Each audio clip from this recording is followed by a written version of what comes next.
Network presents New York Yankees baseball tonight. It's the New York Yankees against the Houston Astros in the middle game of a three-game set from Minute Maid Park in Houston, Texas. Hi, everybody, and welcome to Yankees baseball along with Ken Singleton. I'm Michael Kay. Yankees won last night 2-1 the first game of this three-game set, and really it inches them really up in the standings, in the wild card standings. And we'll take a look at the standings presented by Mazda Driving Matters. With the win, the Yankees are 3 behind the Astros. This is the way the wild card shapes up now. Red Sox have the first, the Blue Jays the second, Astros a game and a half back, Tigers 4 back, and the Yankees 4.5 back. And there's a lot of discussion right now, Kenny, about buying or selling after the Yankees traded Chapman. Bottom line, when you're 4.5 games out of a playoff spot, it's not an easy decision to give up on a season when there are 63 games remaining. That's very true, and in fact, things can change very quickly. The Yankees, if they win these next 2 games against the Astros, starting, of course, with tonight's game, they will gain on a team that's in front of them in the wild card situation. Also, you saw the Blue Jays and the Red Sox in the mix for the wild card. The Yankees played plenty of games against these 2 teams in the second half of the season, as well as a team that's leading the division, the Baltimore Orioles. Nobody's saying that they're going to do it, but certainly the chance is there. Tonight's pitching matchup brought to you by People's United Bank N.A. See what know-how can do for you. Doug Fister will get the start for the Astros. And for the Yankees, it's CC Sabathia. Kenny hasn't won that much of late, but he has not pitched as poorly as his numbers would indicate. Well, that's very true. He's winless in his last 6 starts, including the last one against the Baltimore Orioles at the stadium. This turned out to be the only game of the 4-game series that the Orioles won. It was a tight ball game until CC gave up this hit to Jonathan Scope. Orioles scored 2 more runs. They increased their lead, and they went on to win that ball game against the Yankees. CC's numbers, well, maybe not indicative of the way he pitched during the course of the game. Now, last night's game was a new era for the Yankees because without Chapman, Betances came on to pitch the 8th, and then Andrew Miller came on to get the save in the 9th. It's now a big 2.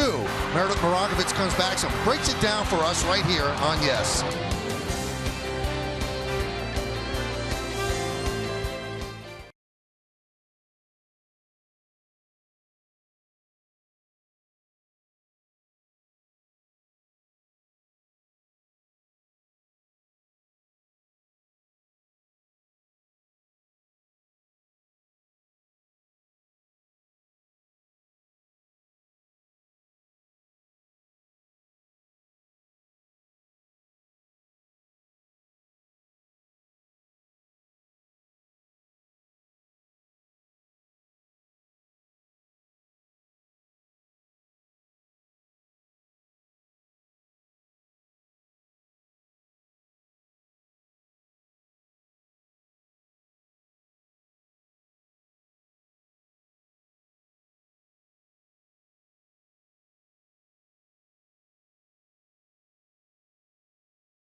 (17-9) in one-run games, second best in the majors behind the Texas Rangers. A big reason why, the way the bullpen has performed. Last night, it was Dellin Betances and Andrew Miller who got the job done. Betances struck out all 3 batters he faced, while Miller picked up his 8th save of the season. But it wasn't just last night. It is the job those guys have done all season long, regardless of the role.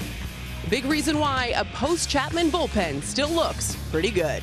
Try to do a good job all year, just focusing on the task at hand, whatever inning, whatever the role is. Obviously, we'll miss Araldis, but I think for me, I'm just focused on the batter in the box when I'm out on the mound. Do you think you have enough in the bullpen to continue the success that you've had all season long? I do. I think we've got a lot of talented arms out there. I think they're going to need to grow and get better. It's a lot of young guys, and I think now's the opportunity for them, and hopefully they step up to it. As expected, Adam Warren is here in Texas. He's available out of the pen this evening. Plenty more to come here on the Yes Network when we get back. Doug Fister gets the ball, Michael Kay with the call. He'll be joined by Ken Singleton after the break.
Brett Gardner leads off. He'll play left, batting second and playing center. Jacoby Ellsbury.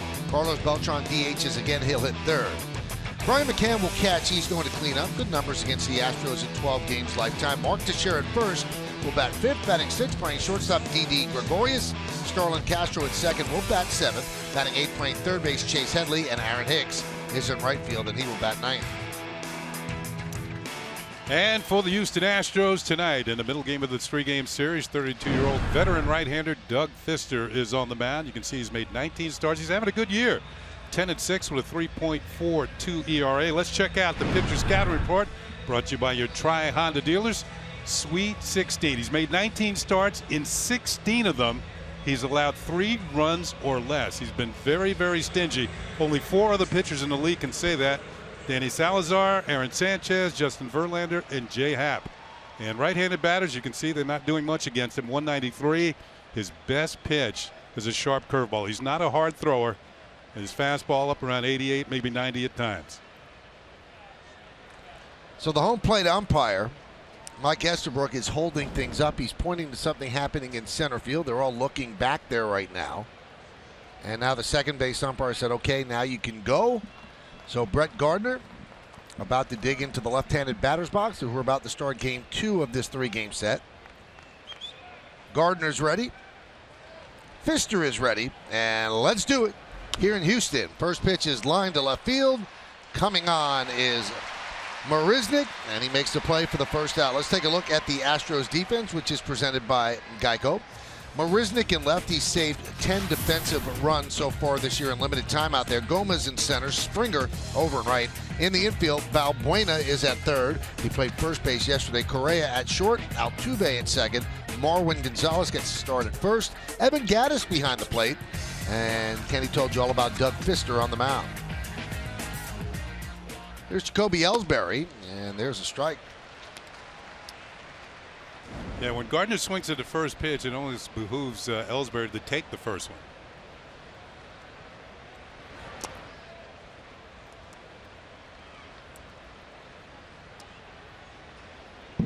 Ellsbury hitless in his last 11 at bats. It's average at .264. Swing and a miss on the change. Ellsbury's gone a little chilly, as Michael said. He's 6 for his last 41. Prior to that, he was one of the hottest Yankees on the field. And when your 1 and 2 hitters are hovering around .260, it's not a great sign for your offense. Neither have had the season that the Yankees expected. That's grounded up the middle. And there's 2 away. That was Valbuena making the play for the second out. And Valbuena last night, we saw him at first base. Did a nice job. Yeah, hanging out on the corners. Just crosses the street, goes over to third.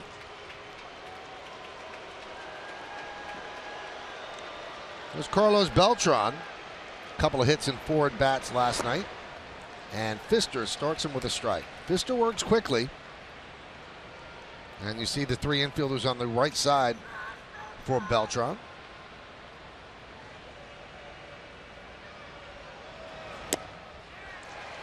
The Astros are at the forefront of the analytical revolution, and they shift as much, if not more, than any team.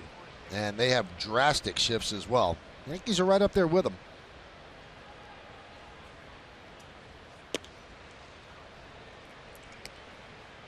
Fastball at 88. Fister has a very good control of his curveball. He throw it for strikes. He can throw it out of the strike zone when he wants to. Strike 3. Beltran down looking, so the Yankees go down in order against the veteran right-hander. Yankees nothing, and the Astros coming to bat.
Warm-ups, and we'll take a look at the Astros starting lineup.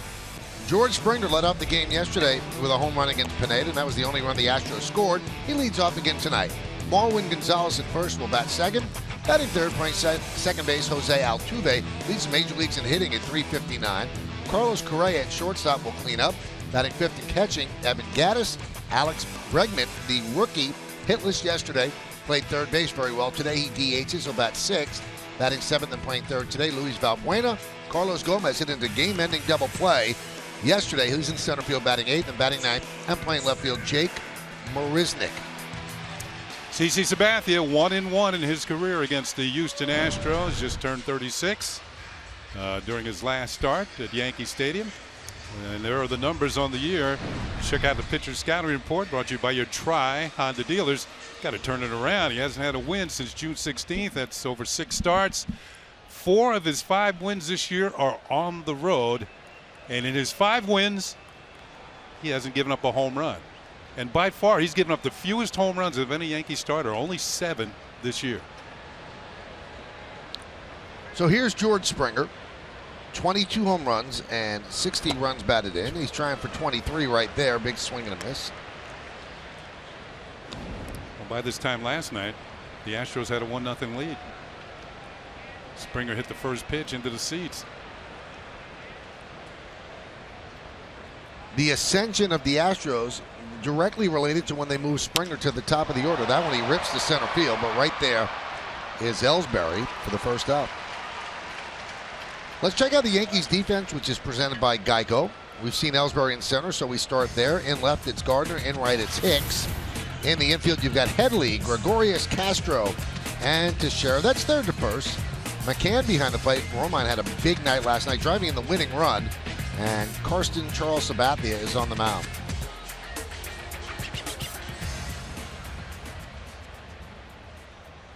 Yankees didn't do that much against Keuchel, but beating Keuchel was a big deal.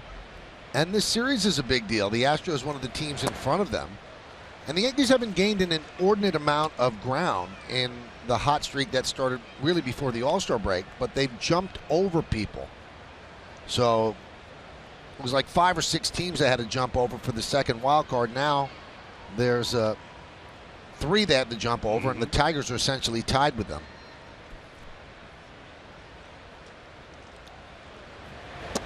And you also mentioned, Kenny, the Yankees have plenty of games remaining with everybody in front of them. Yeah, they do. All right, since July 9th, the Yankees and the Orioles have the best record. That's why they haven't gained much on the Orioles, but 3 of the Oriole losses against the Yankees. Red Sox 8-4, Cardinals 8-4, and then the Dodgers. 0-2 on Marwin Gonzalez. A little touch and go whether Gonzalez be ready to play tonight. He sprained an ankle in the recent series against the Angels. We're running out of ground ball to first base, but he's back in there. Versatile player, can play all the infield positions, probably some of the outfield, and he's a switch hitter. So he's a good player to have on your team. That one is driven to left field and deep. Is it high enough? It is. See ya. A home run for Gonzalez, and the Astros lead 1-0. Well, last night it was the first hitter that put the Astros in the lead. Tonight it's the second batter in the order, Marwin Gonzalez, who hits his 9th home run of the year.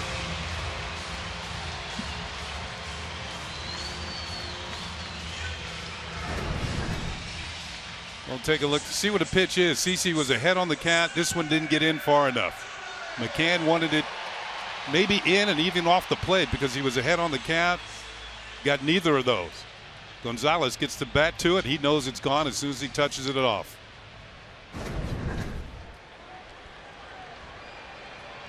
Here's Altuve. Pitch outside, 1-0.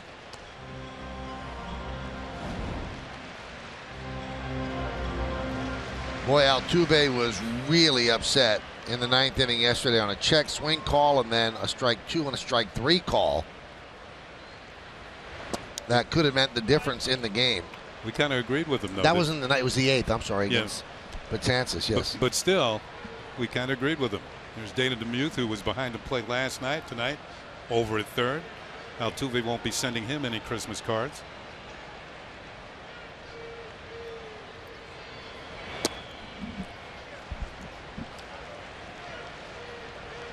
Two and one. So Altuve hitting .359. He has a 10-game hitting streak. And during that time, he's 21 for 41.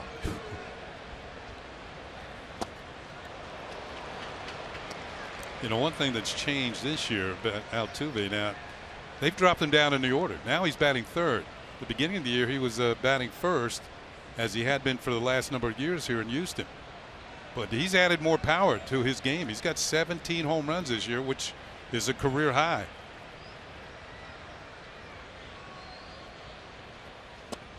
Strike 3, Altuve down looking.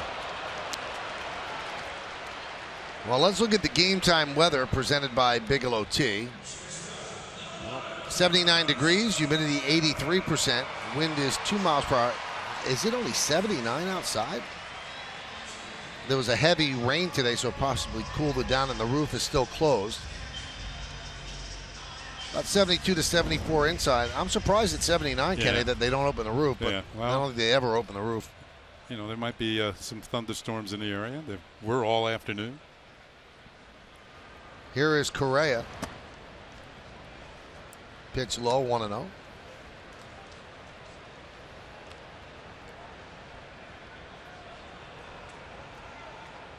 So 1-0 Astros on Gonzalez's long home run over the Crawford boxes in left.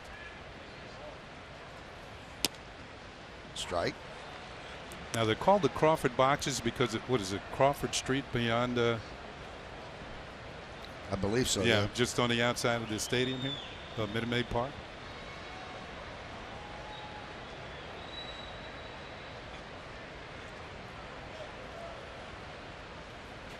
Swing and a miss.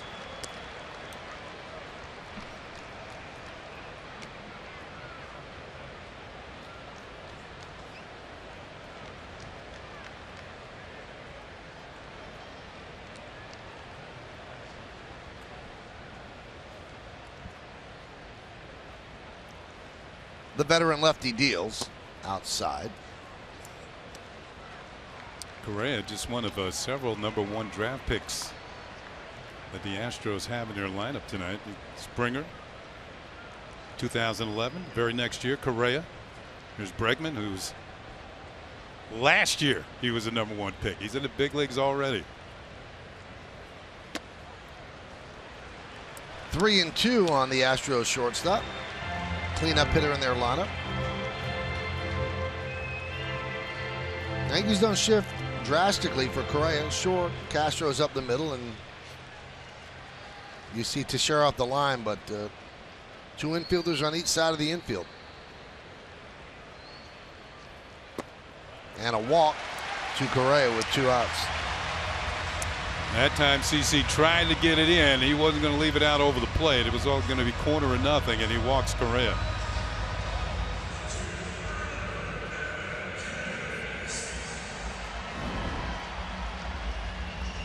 There's Evan Gattis, 220 hitter, but in his 24 starts behind the plate, hitting .303. Actually sent him down to the minors to reacclimate himself to catching. Yeah, this is his 23rd start as a catcher. He's had 44 games as a DH.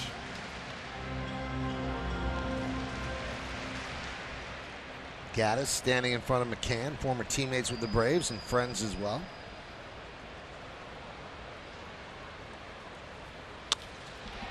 Now, I think there was a game either here last year or at Yankee Stadium early in the year. McCann went out to talk to the pitcher, and when he came back with Gattis at the plate, Gattis asked him, "What'd you tell him?"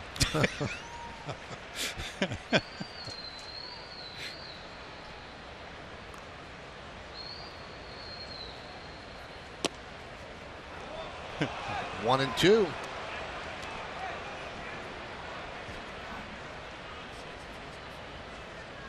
Gattis didn't think that was a strike. Go back to Gattis's his younger days of playing baseball. He had a teammate who turned out to be pretty famous on his travel team, Clayton Kershaw. Swing and a miss.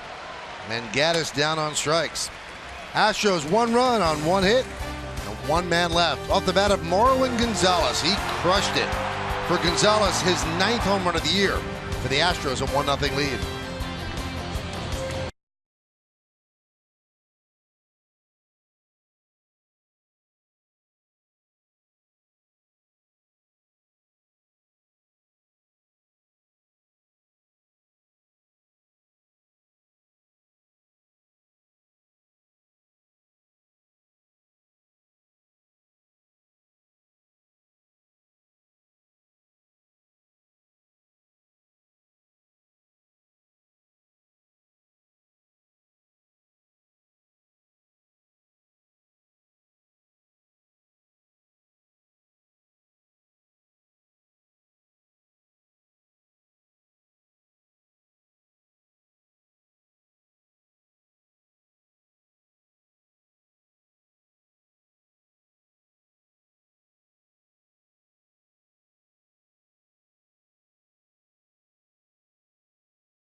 RAV4 hybrid is the official hybrid vehicle of the Yankees.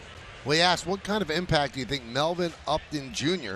will have on the Blue Jays this season? They just acquired him from the Padres. And It's Gerardo says his power. He has potential to hit another 10 to 15 home runs in a hitter-friendly ballpark. Follow Yes Network and tweet us your responses using hashtag #YankeesRAV4 hybrid to keep the conversation going. And had a renaissance season. He's seen lost the last couple of years, but they got him for Hansel Rodriguez, 256, 16 homers and 45 ribbies. He could steal bases as well. And he was owed $22 million on his deal, Kenny. And the Padres were so anxious to get rid of him, they're picking up $17 million of it. And McCann lines one to right field for a base hit to start the second inning.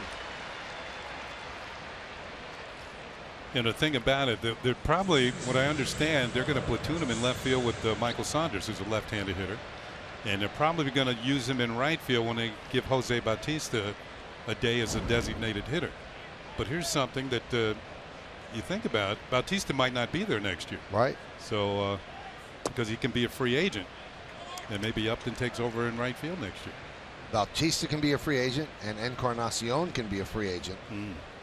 And the prevailing thought is they are not giving them the money that they want. Bautista says he's looking for $30 million a year, and he's up there in years as well. Well.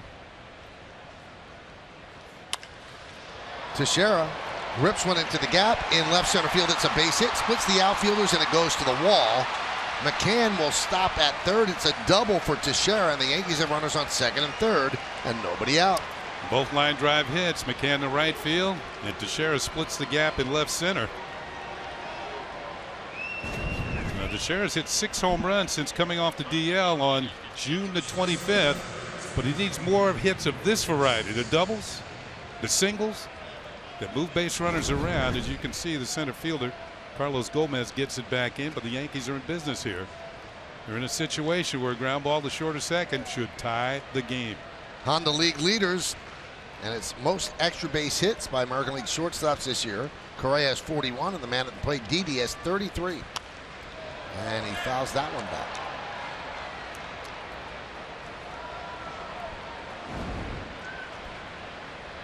Didi at 296, 11 homers and 42 ribbies. They're in at third, about even with the bag at first.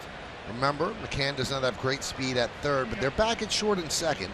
As Kenny said, a ground ball should tie the game, but they're looking bigger than that. If you do hit a ground ball, you want to hit it to the right side. There's a fly ball, left field, deep enough to get in McCann. Marisnik makes the catch. Here comes McCann. The relay is not in time, and it's a sac fly for Gregorius, and the Yankees have tied the score.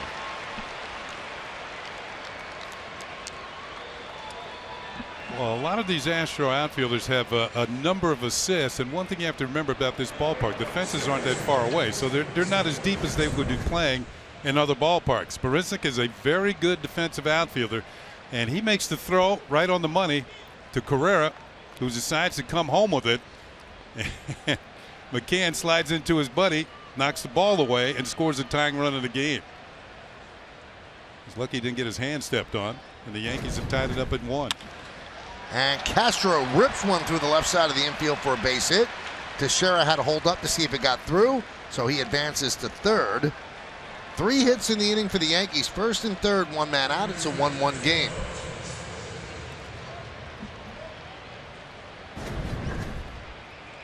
Castro doesn't waste any time. Looked like the ball hung in the middle of the plate. He just ripped it right through the hole. The Yankees have hit several balls hard this inning. Even the ball that Didi Gregorius hit went to the warning track in left field. Astros looking for the double play. Here's Headley. And the pitch by Pfister is a strike on the outside corner.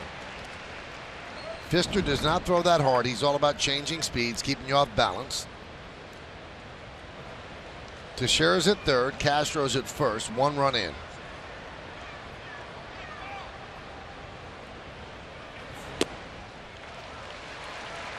Oh, 0-2. Bottom 5 fastball velocity average. You've got R.A. Dickey and Stephen Wright. They happen to be knuckleballers. Jared Weaver's 83.6 and Pfister 86.8 with the Indians' Josh Tomlin, 87.7. Line drive, a base hit to center field for Headley. That scores Teixeira. Stopping at second is Castro. It's an RBI single for Headley, and the Yankees lead 2-1. Headley had a couple of hits here last night.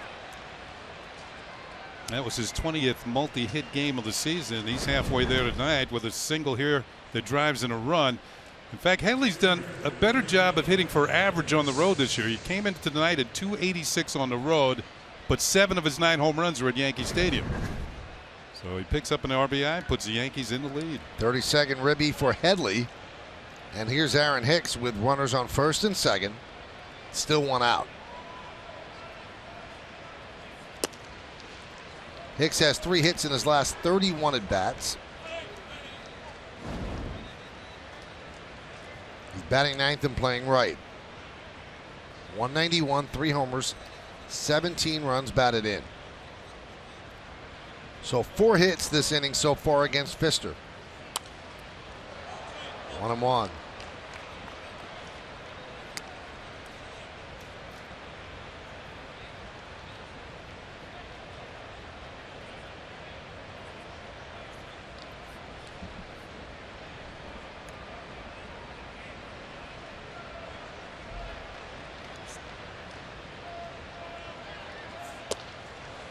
One and two.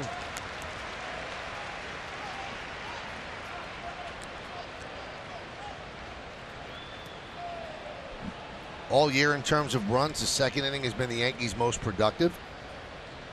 2 runs in already.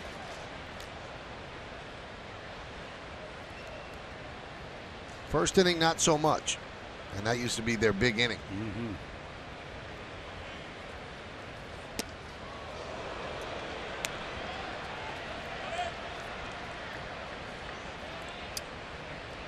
Pfister put him in the spin cycle.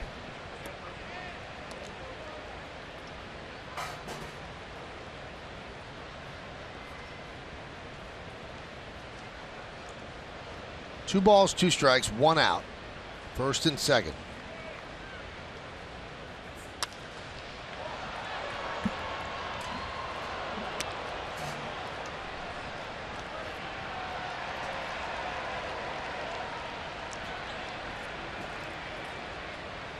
A.J. Hinch in his second year managing this team, and he and his staff have done a very good job getting the Astros back in the race in the Western Division,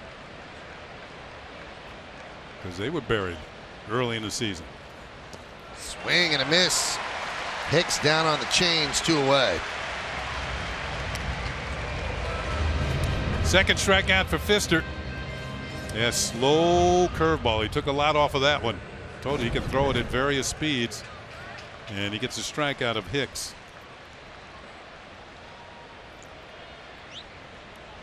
That's going to bring up Gardner. Gardner swung at the first pitch, hit a fly ball to left field to start off the first inning. Castro's at second, Headley's at first. Slow breaking ball for a strike, 71 miles an hour. And tantalizing curveball.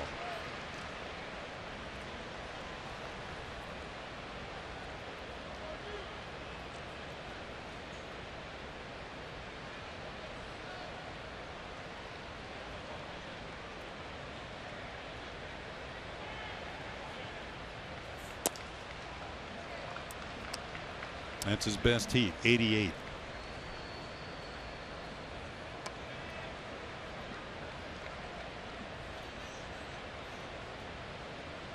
Remember, Pfister has only given up 3 runs or less. He goes around. In 16 of his 19 starts, so he's already given up 2 in this game. Does Gardner go? Yeah, he made a pass at it.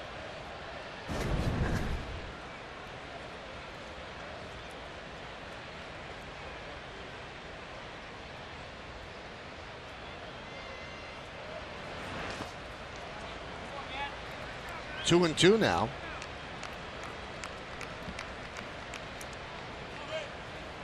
And Gaddis has a quick conference with Pfister.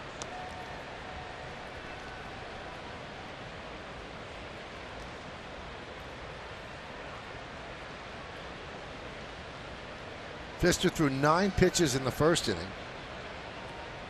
This will be his 22nd here in the second. And now the count is full. That gives the base runners a little bit of an advantage as they will take off on the pitch. 3-2 and 2 outs. Yeah, that's true because all 3 outfield arms are very good ones.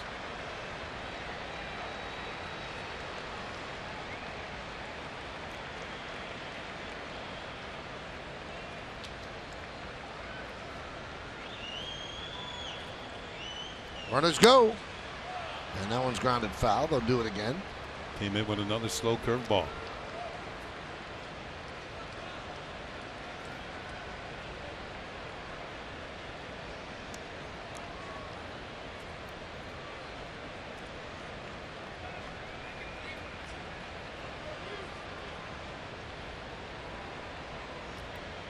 This will be the 7th pitch of the at-bat.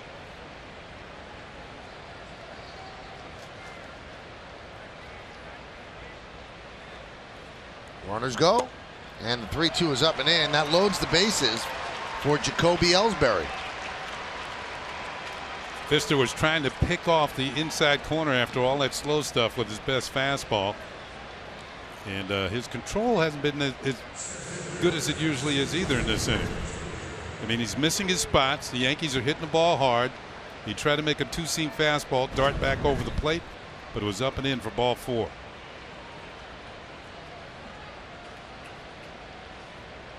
Here's where he can make something happen. He's in the corner now. He has to throw strikes.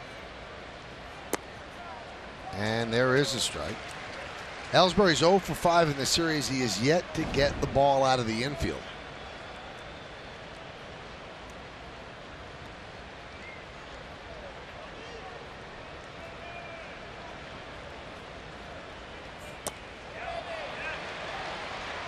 Strike 2.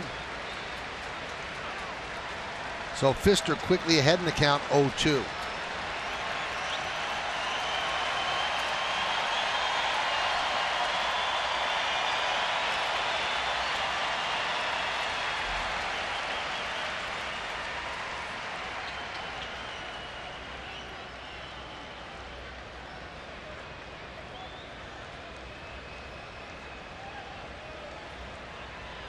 And the pitch. Up and away. 1-2. With the shift on, Ellsbury grounded up the middle. It was fielded by Valbuena. That was in the first inning. Big spot here in the second. Yankees could really give Sabathia some breathing room. They lead 2-1 right now. Bases loaded with 2 men out. Foul back. That was Fister's best fastball of the night. That one touched 90. If Fister's the type of pitcher, he's not going to embarrass you by blowing you away. But, you know, after you take the 0 for 4, you're sitting in the clubhouse thinking, how did that happen? I saw a lot of good pitches to hit. The thing about it, he'll let you hit it. He doesn't want you to hit it hard. Ellsbury just got a piece.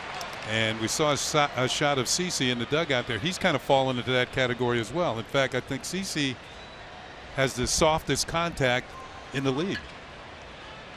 Soft contact. There's stats for that now.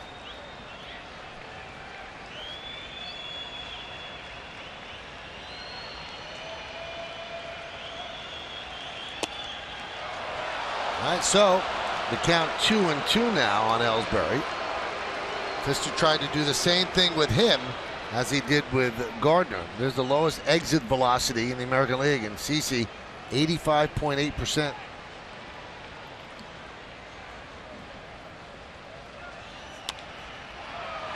Fly ball, shallow center. Correa is there, waving everybody off, puts it away.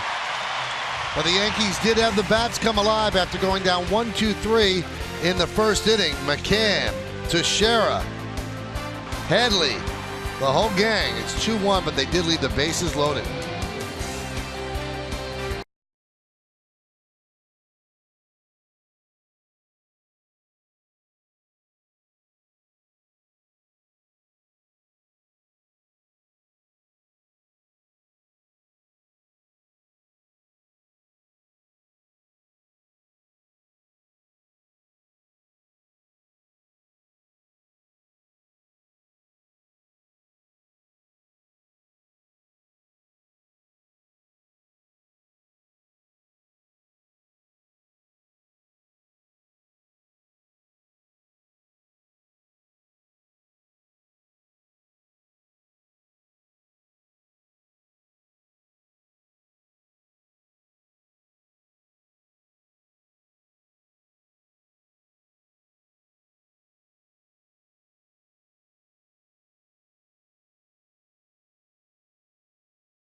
brought to you by Mohegan Sun. Unlimited possibilities await you at Mohegan Sun. Plan your trip at MoheganSun.com.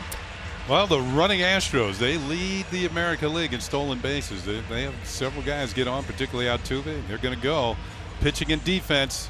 Their pitching has allowed the second fewest hits, only by a couple to the Cleveland Indians. Their defense, they're tied with the Blue Jays for the fewest errors. And the last one was trouble with the Rangers. That's the difference between them being in first place and being second in the West. They are 1-9 against the Texas Rangers. They have really struggled against their neighbors to the north. And one of the reasons they're able to still be close to them, Kenny, they're 11-0 against the Angels. Yeah. 11-1. Yeah. But they've won 11 in a row. Yeah, against the Angels.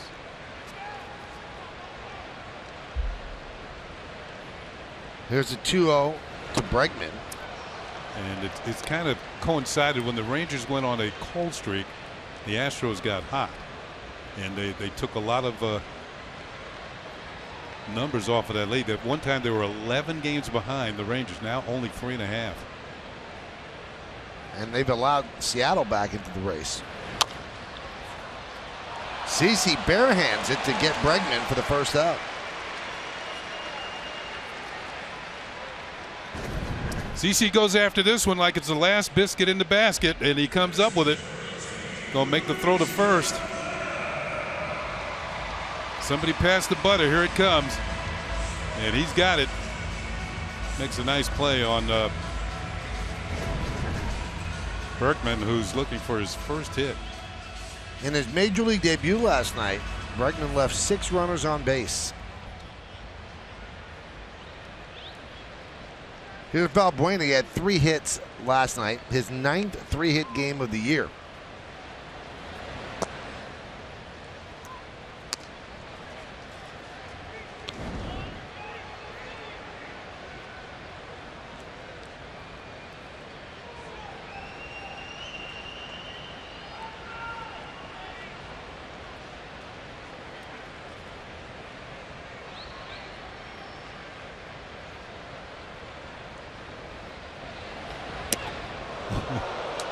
Got something in your eye?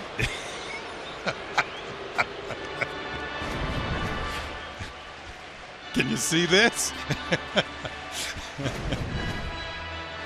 man. You know, we're joking, but pitchers don't like to have that happen to them. And that's not as tough as it used to be. I heard a story about Bob Gibson. Some hitter came up there and was just digging his back foot in, kept digging it in, and Gibson yelled at him, "Dig it a little deeper."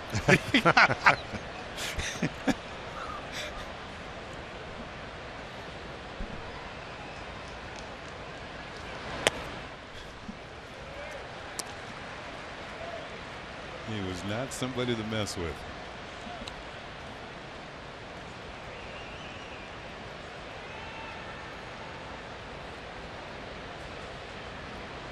I just don't think a pitcher can get away with that anymore. No, well, I don't know if he did it.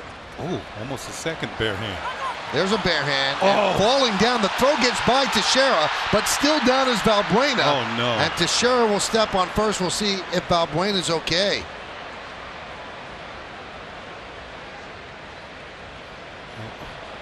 He's grabbing his calf with the back of his knee. Oh, my goodness.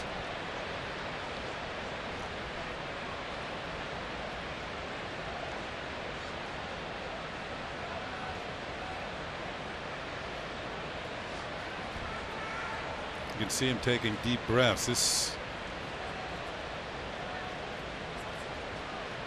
I thought he just stumbled, but it looks as though it's a lot worse than that. He's holding the back of his knee, Michael, is it? Looks like that. We'll take another look. Coming out of the box here. Something gave way. And he goes down in a heap. About halfway to first base. In his haste to beat that out. And he's walking off very slowly right now. So Valbuena will be leaving the game.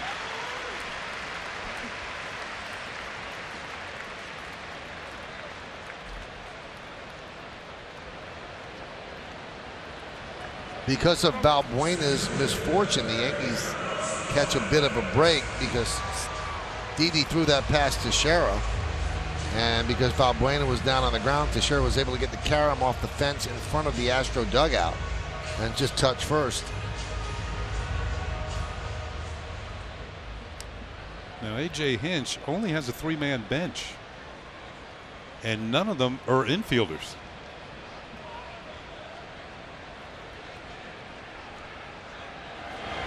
They might have to lose the DH, make Bregman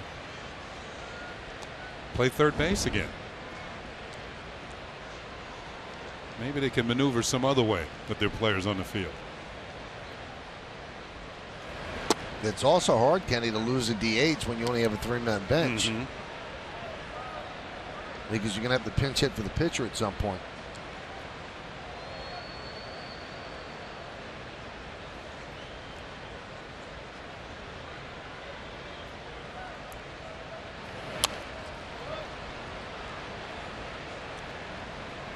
They have 3 left-handed hitters on their bench. Castro, the backup catcher. You have Rasmus and Preston Tucker.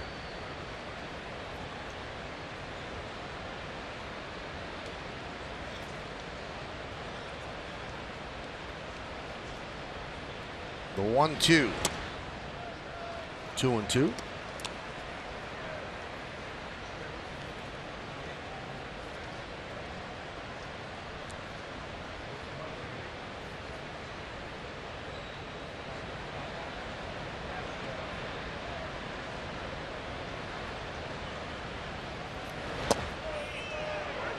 Missed outside. 3-2 on Carlos Gomez.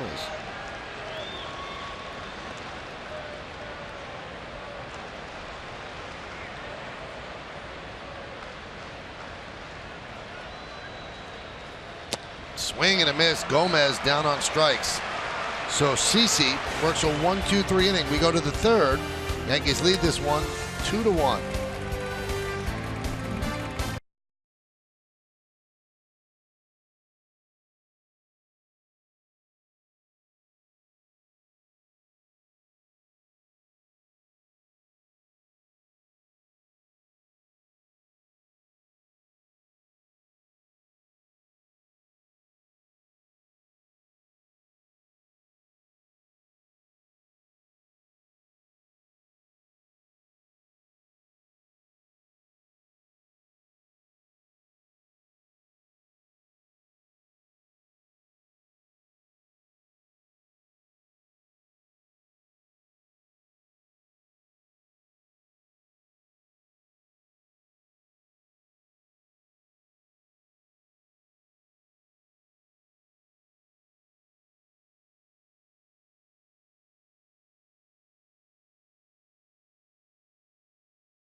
August 5th for the Yankees' first ever Star Wars night.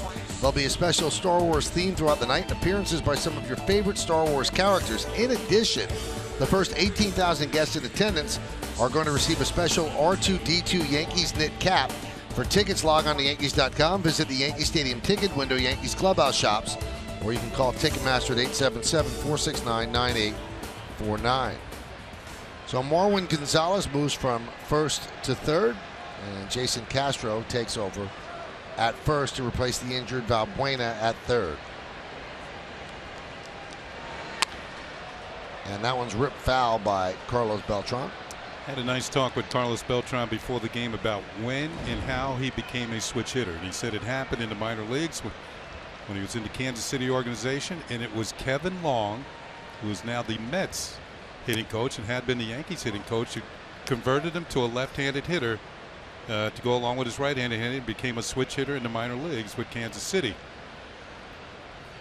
He said it took a good year and a half before he felt comfortable hitting left-handed, but certainly it has paid off in his career, one of the top switch hitters of all time.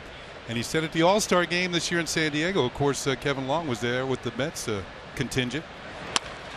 That one is ripped to right field, a base hit for Beltran. He has become a hitting machine. And he said when he was coming up to hit, he looked over towards the National League dugout, and of course he was showing Kevin Long his position as a left-handed hitter, and he pointed over to him and then touched his heart. Really? Yeah. So he's the one who is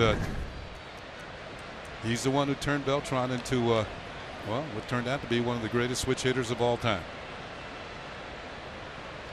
There's Brian McCann.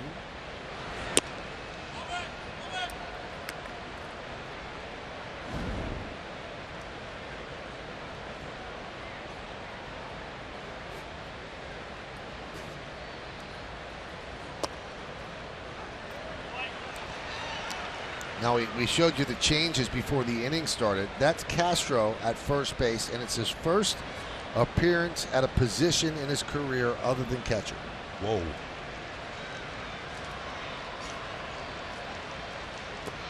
You think he feels comfortable with McCann at the plate? No. Yeah, he don't want any rockets hitting his direction right now.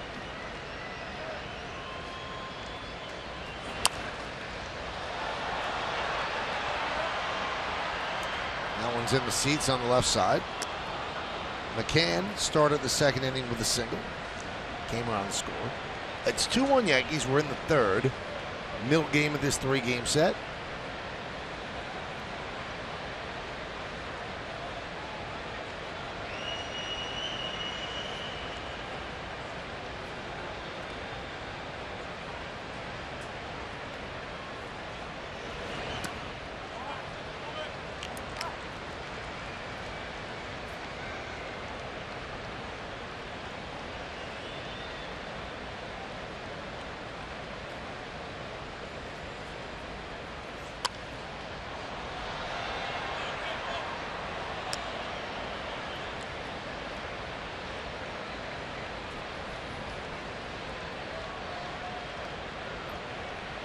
Yeah, it looks like he's got to work on his conversational skills. You don't get to do that when you're catching. Fly ball to left field. Marisnik makes the play.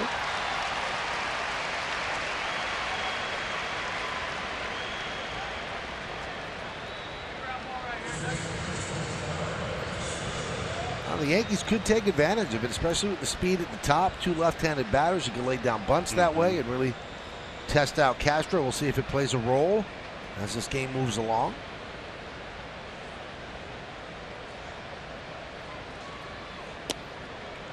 Teixeira takes outside. Teixeira had a double to left center in the second inning. To me, that's a very good sign that he's taking the outside pitch the other way, because instead of rolling it over and hitting it on the ground to second to Altuve trying to pull the ball, that was a solid line drive to left center.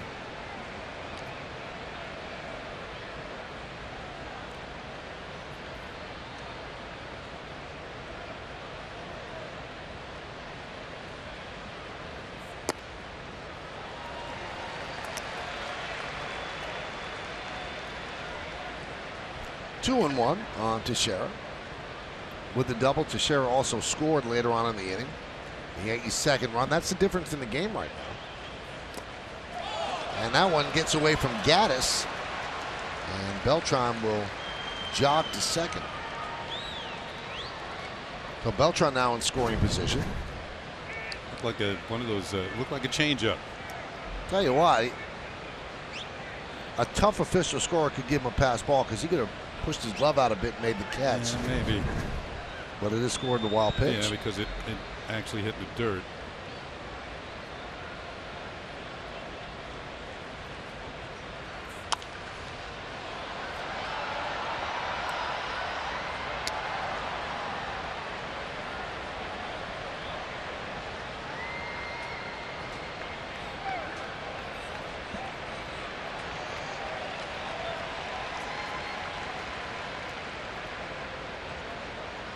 Three infielders on the left side for Teixeira.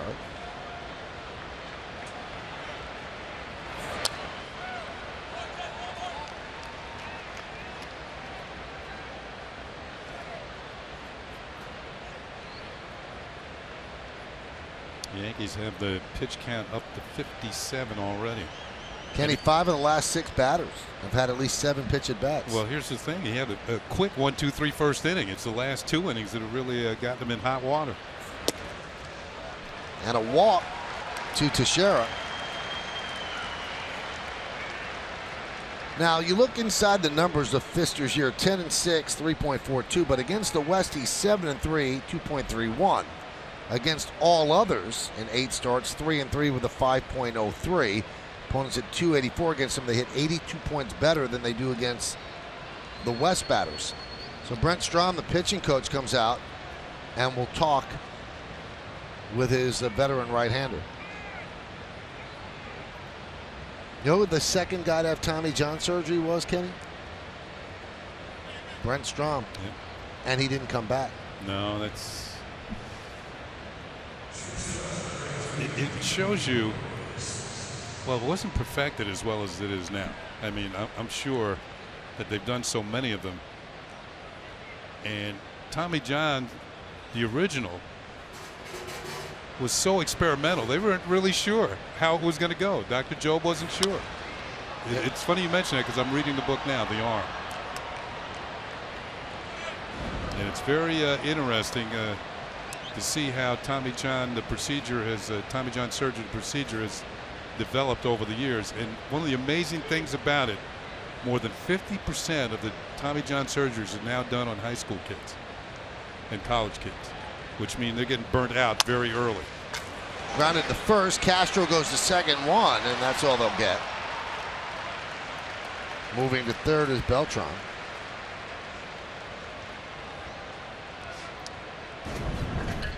Well, he gets it down to second and does get the force on Teixeira. Correa has to scramble a bit to take the reception, but he makes the play.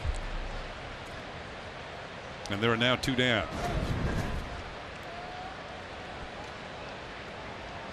You know, the one thing that's extraordinary about Tommy John surgery is the first time that was performed, it was almost performed to perfection.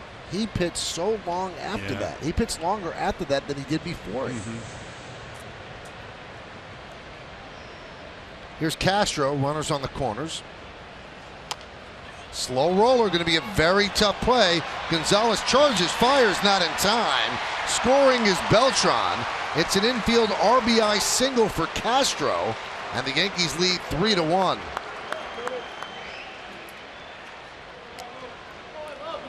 Castro now with his second run batted into the ninth. First time it was a hard smash. This time he'll take this one as well. Hustling down the line, clearly safe at first base, and the Yankees have another run. Those 2-out RBI, doesn't matter how you get them. As you can see, Beltran scampering home with the run. Castro calls himself safe, and the Yankees have another run. Headley takes a strike.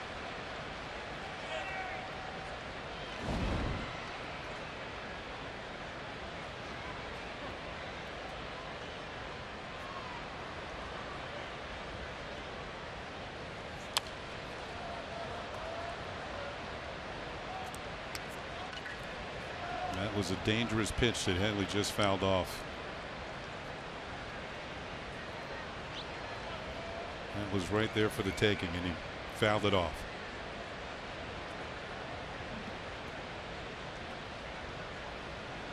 (0-2) on Headley, and he steps out. And now Gaddis will go out and talk with Fister.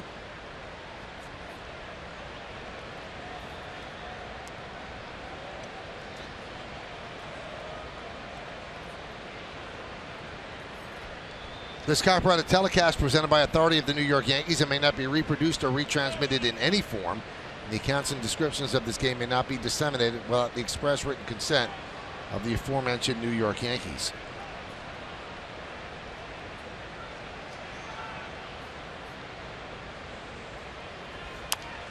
Fouled away.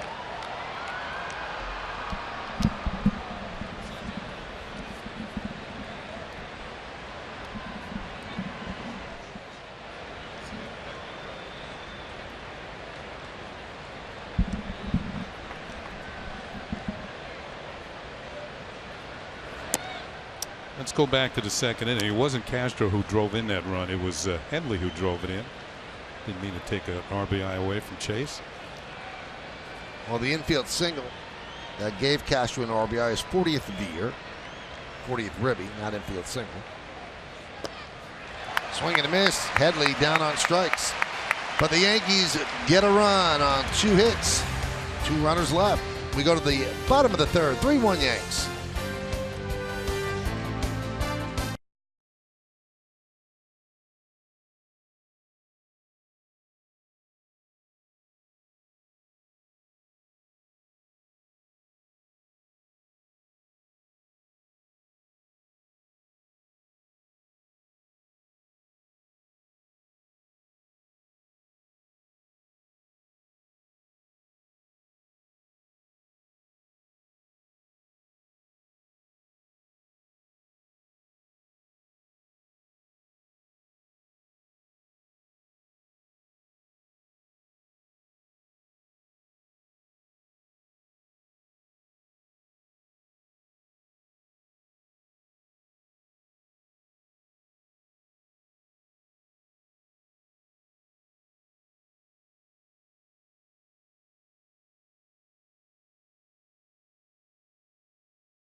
Yes is brought to you in part by Kia, announcing the Kia Top Quality Sales Event. Visit TriStateKiaDealers.com to learn more. And by Heineken, open your world. 4th largest city in the country, Houston, Texas. Yankees lead 3-1 as we start the bottom of the third. It'll be 9-1-2 in the Astros order, starting with Jake Marisnick.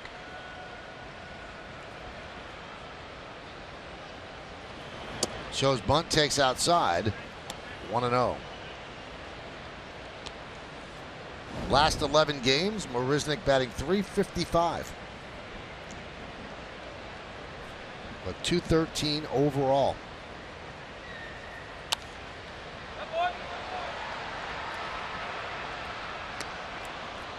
Has a reputation of a solid defender, has plenty of speed. Last year he appeared in 133 games for the Astros. Not as many this year.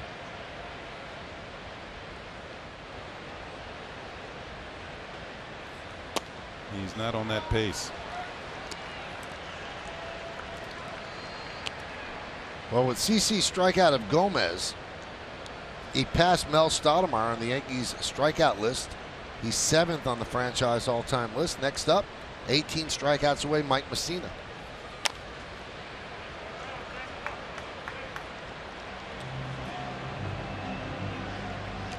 He also is the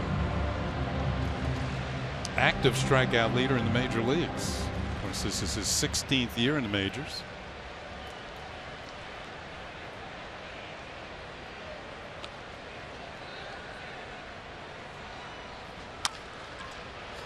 Chopped to short, backhanded by Didi, and he makes a strong throw for the first out. Let's check out tonight's Cold Hard Facts. They're brought to you by Clean, Crisp Coors Light. And it's about the Yankee starters.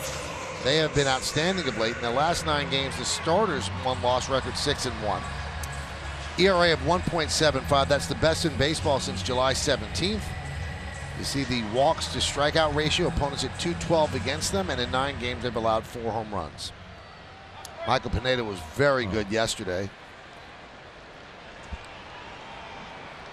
Only mistake he made to this batter, George Springer, who hit a first pitch home run. in the first inning. Yeah, I was talking to Austin Romine before the game in the Yankee clubhouse, and he was saying that his slider was outstanding. In fact, it was so good it beat him up a little bit. There were pitches in the dirt that the hitters were chasing. Very sharp slider last night. And I talked to Pineda briefly, and I said, great slider last night. And I said, keep it going that way. He said, yeah, don't change a thing. That big smile on his face, as he should have. Tremendous game.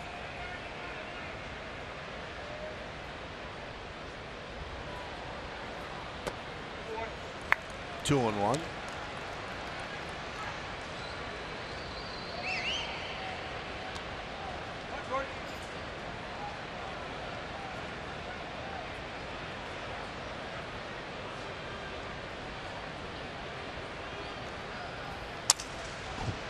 Sounds like a broken bat, ground ball.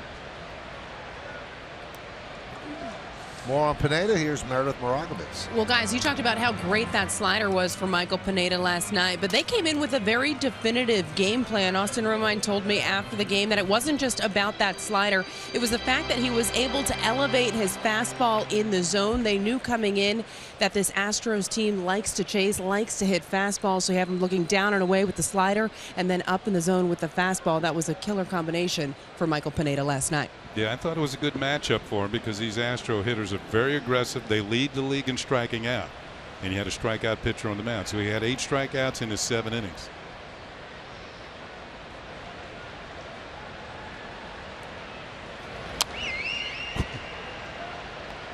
This is not your typical leadoff hitter, is it? You know, I've seen this before, but there was another 4 on the back of the hitter. Like Reggie Jackson.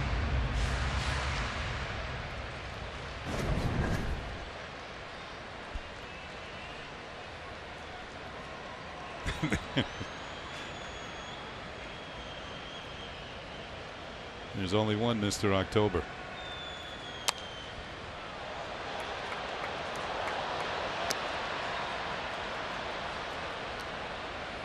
But 44 is a hitter's number. Reggie, the Hammer, Hank Aaron, Stretch McCovey, all Hall of Fame 44s.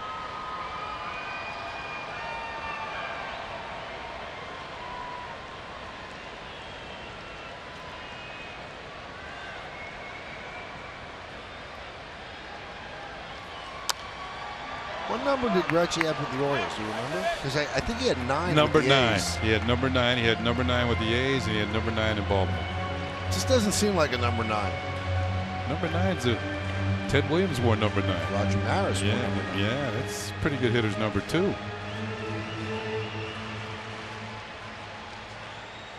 This will be the 8th pitch of the at bat.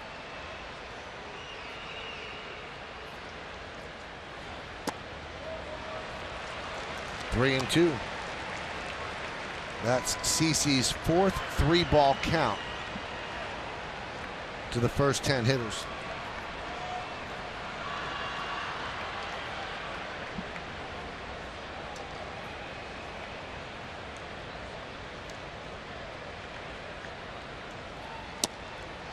And it's outside, so Springer wins that battle.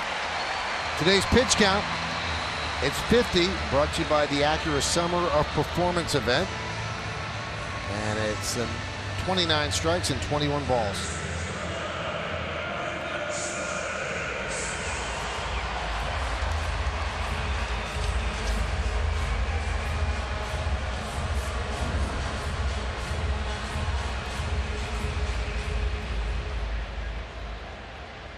Here's Marwin Gonzalez, who hit a bullet over the Crawford boxes in the first inning for a solo home run.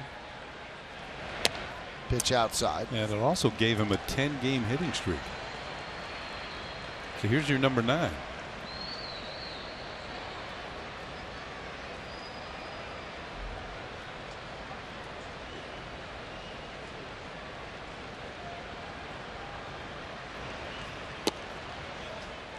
One thing we've seen from CC so far tonight, doesn't have many first pitch strikes, throwing a lot of pitches. Now, for those that are wondering, the Yankees do have Adam Warren here. He is reported, and they sent Chase and Shreve down to AAA, so Luis Severino is still with the club. 11 batters, only 3 first pitch strikes. That one's popped up.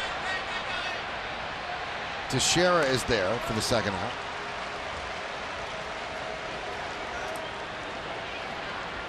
So that's going to bring up Jose Altuve, and it gives us a chance to tell you about the Dodge hitter scouting report. Yeah, he's let's break him down. He hits pretty well in his home park, hitting 300 here, but look at his road average, 421. His day-night splits, doesn't matter, he rocks around the clock. He leads the league in hitting in day games, leads the league in hitting in night games. And Michael, he is down with OBP. You know me. Yeah, you know me too. I like OBP, and he is leading the league, leading the major leagues in on-base percentage.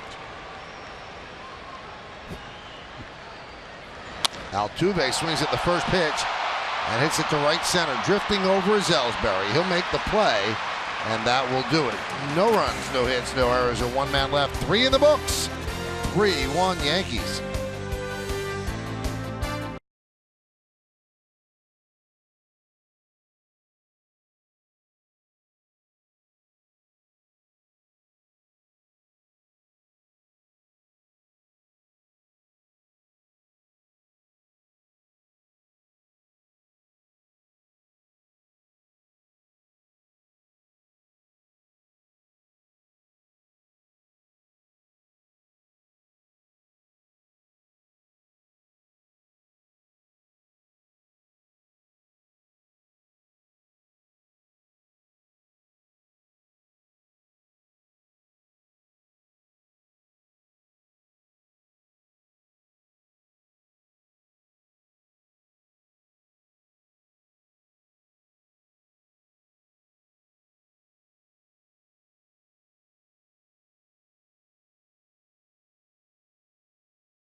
By Montefiore, doing more in state-of-the-art healthcare, and it's about Aaron Judge. In 83 games, 261, 16 homers, and 54 ribbies, slugging at 469. He's not played since July 8th with the knee, and word is he's getting close. Any day now he will be back. So there is the injury report on Aaron Judge. Here's Aaron Hicks. Struck out in the second inning.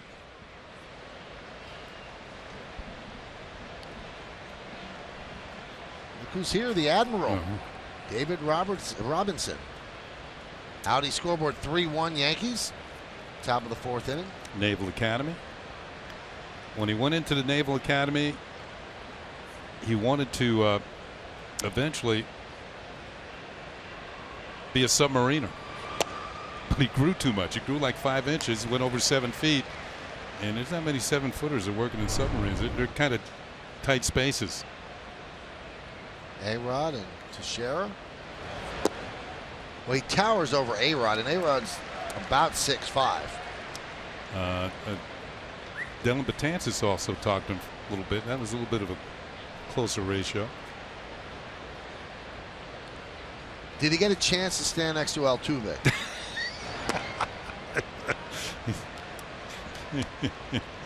There he is with Dellin, who's 6'8". We don't know if Altuve's standing around there somewhere. 1-2 count on Hicks, leading out the 4th inning. Fister deals. Ground ball up the middle, backhanded by Altuve, sets and fires. Yeah, he does it all. Jose Altuve. Defense, offense. He's going to get his share of MVP votes if he doesn't win the award. Having a great year. On the backhand, straightens. Started the All-Star game for the American League the last 2 years at second base.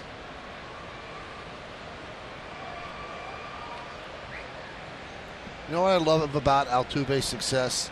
No one can tell any kid of any size you can't make it in baseball. They tried it once, didn't they? Yep. They sent him home at a tryout. They sent him away. And he wouldn't listen and came back the next day. We've seen really good major league players who a little bit short. Doesn't matter. Freddie Patek. This kid's on a different level. Freddie Patek was a good player. He's great. Yeah, Altuve is a. Look at those ranks. A lot of firsts there. Average hits, on base percentage, stolen base. Right back to Fister to retire Gardner.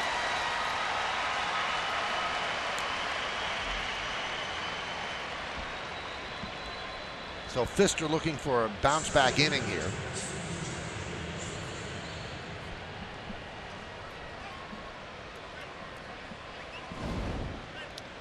And here is Jacoby Ellsbury, popped up to short with the bases loaded and 2 outs in the second. So he's 0 for 2 so far tonight. Ground ball to third and a pop up to short.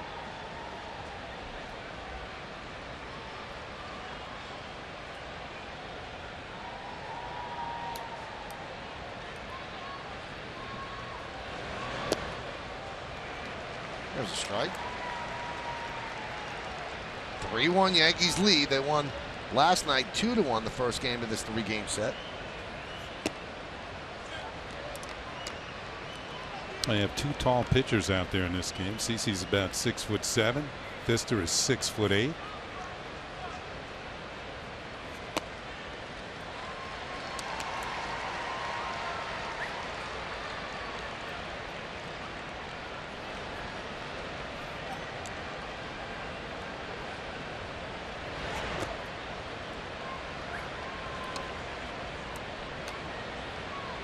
You can only think back to the days when the mound was actually higher. They cut the mound down back in 1968. There was a dearth of offense, and they felt that cutting the height of the mound down would level things off for the hitters. Kind of did the trick. Yeah, it did. There's a base hit. They had the shift on against Ellsbury, and he hits it right where the third baseman would have been. So that breaks an 0 for 13 for him, and it's a 2-out single. He's now with 7 hits.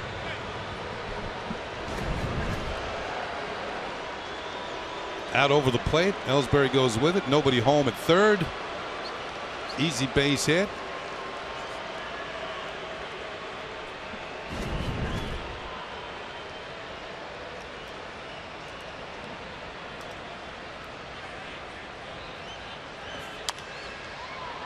Fly ball.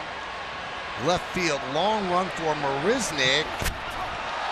And he makes the play. That retires Beltran. We told you Marisnick has saved 10 defensive runs. That's a pretty nice play, fighting with the fans, fighting with the wall, and hauling it in for the final out of the top of the 4th.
Jake Marisnik.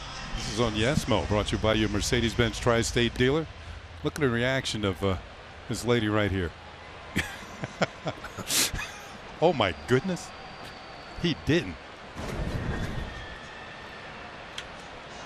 3-1 Yankees. Here's Carlos Correa. Swings at the first pitch and lofts it to center field. A lot of room out there. Ellsbury puts it away. 1 pitch, 1 out.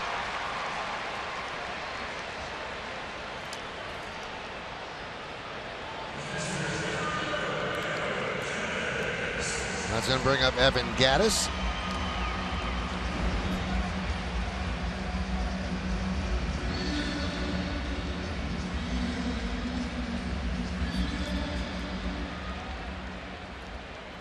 Valbuena, it was just told to us, right hamstring strain. He is day to day. It's a lot better than a knee injury. Yeah, it is. Gattis takes low.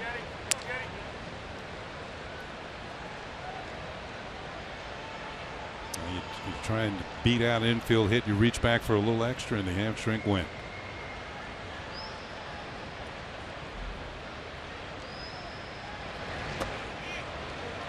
Did he go? No. It's Ramon de Jesus who made the call. And it appears he made the right one.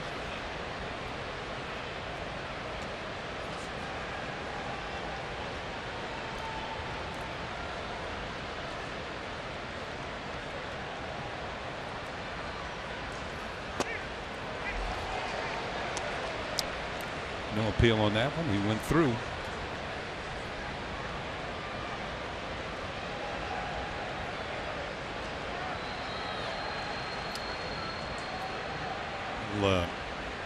This famous hitter here who might be going in the Hall of Fame for the Astros with similar stance. Jeff Bagwell. And of course, he was an MVP, former MVP. I think it was 1994 with the Astros.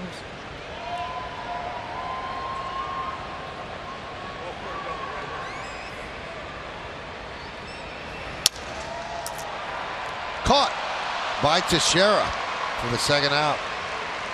Looked like a cutter got in on the hands of Gattis and took away the bat, and Teixeira took away the hit.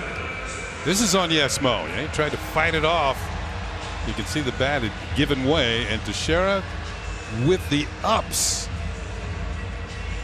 Even David Robinson was clapping on that one. Well, he probably wouldn't have to leave his feet. That's right. Yeah. He would have crouched. Here's Bregman. And there's a strike to the rookie. 22 years old, major league debut last night. Second pick of the 2015 draft. Dansby Swanson was first.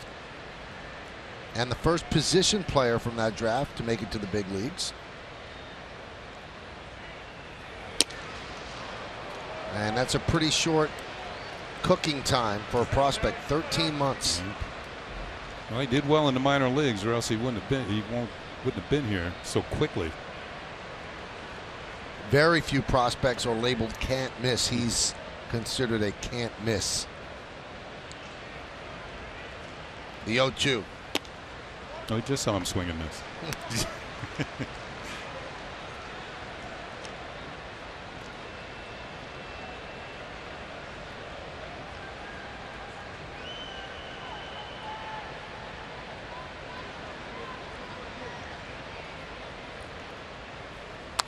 His grandfather, a lawyer, was instrumental in getting the Washington Senators to come to Texas, to become the Texas Rangers, and also instrumental in convincing Ted Williams to manage that team. Whoa.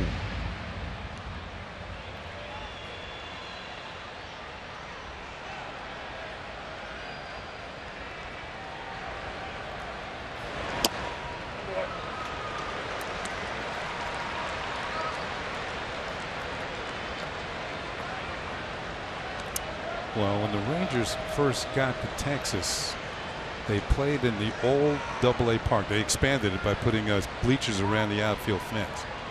And that park used to be used when it was in the Texas League, and I played in that league. It was hot down there. Still is. I remember that park, Yeah. Kenny. And when I was a writer then, and you would have to leave the press box and go through the stands and then go underneath the stands to get to the clubhouse, and you really would dodge rats that were gigantic, like little ponies. It was dark down there, wasn't it? Yes. It was not a fun walk back to the clubhouse, especially after a loss. You always go with somebody. You wouldn't walk by yourself. Count 3-2. And it was hotter under the stands than it was on the field. Yeah, it was tough. That was a different ballpark. Speaking of different ballpark, they're getting a new one. Amazing. Yeah. After what, 17 years? Well, the park we're talking about is two ballparks ago. Yeah. 3-2. So the ballpark they play in now, that was opened what, 17 years ago, I think? I believe maybe 1917 to 19, somewhere in that range. 94 was the first year. Yeah. So it's 22 years. Time for a new one. Yep. Swing and a miss. Changeup. Bregman down on strike, still looking for his first big league hit. CeCe strikes out the youngster, and we go to the fifth.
Lead 3-1, and that's on the Cadillac scoreboard. Yankees have 7 hits, and the Astros have just 1 against CeCe, and the one was a loud long one, the home run by Marwin Gonzalez in the first inning. Pitch inside to McCann.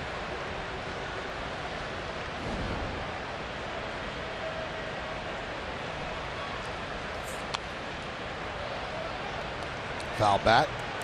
McCann is 1 for 2, a single and a run scored.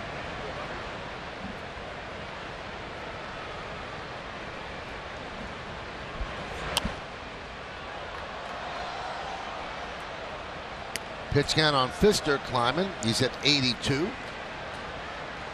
Season high for Pfister is 113 pitches.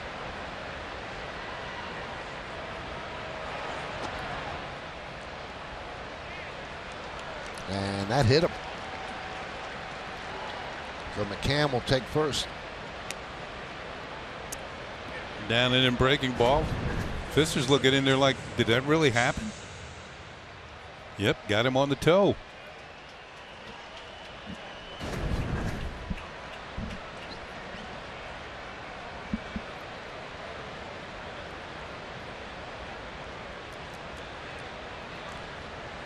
Here's Teixeira. Double, run scored, and a walk.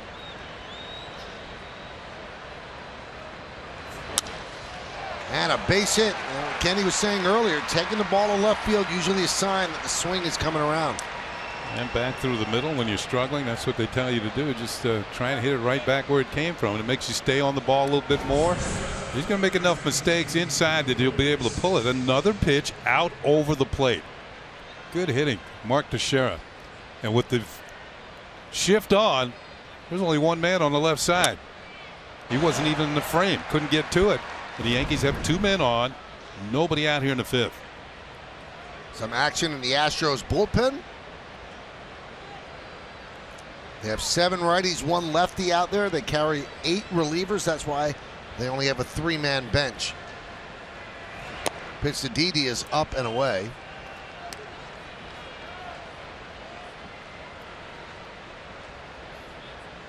It's Chris Davinsky.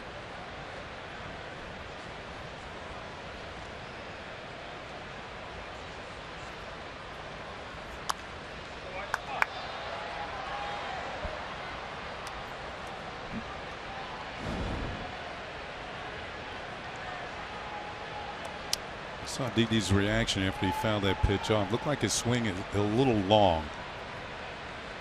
Just trying to trust your hands to get the bat through. Try and do too much, swing gets longer. Nice play by Castro. First game ever at first. Whoa. And he took a double away and steps on the bag, but the runners move up. He made that play like he's been there for years. Robbing Didi Gregorius of an extra base hit. Ball's hit pretty hard. The runners will move up and even look towards second to see if there was a play there. Nice play by the catcher turned first baseman. But the runners move up.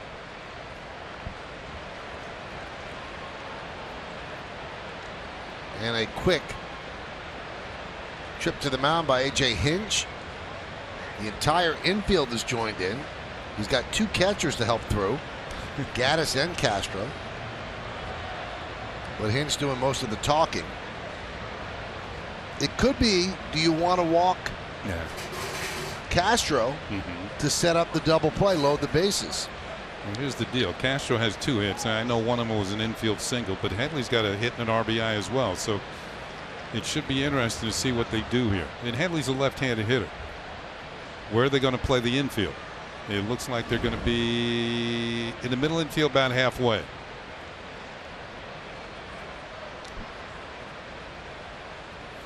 So they go after Castro, and the breaking ball is low, 1-0. Castro, you got to be patient here. They might be just trying to see if he'll nibble. Try and nibble and see if Castro will leave the strike zone, hit something soft. There's 2 balls in the dirt, and that kind of tells me they're semi-pitching around it.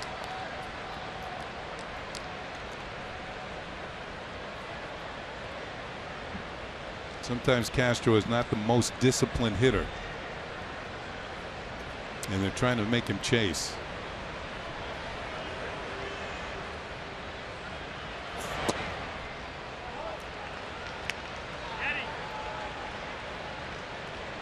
Now they're going to put him on. Yep.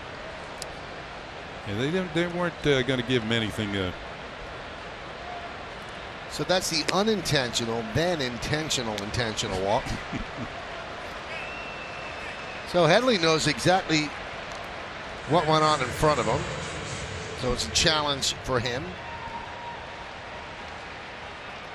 Now, since the 2nd inning, the Yankees have had 12 runners reach base in 2 1/3 innings.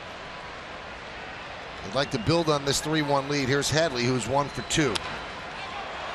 Fly ball, center field. Gomez has a good arm. Tagging is McCann. Here's the throw. Not a good throw. And moving to third is Teixeira. It's a sac fly for Headley, and it's 4-1 Yankees. Well, Gomez, who has one of the better arms, and he looks in disbelief like, did I just do that? The throw was offline. Joe Espada was going to make him throw the runner out, and he wasn't able to do it. That was medium center field, and Cargo, as he's known, has a better arm than that. Didn't get into that one. Yankees get another run.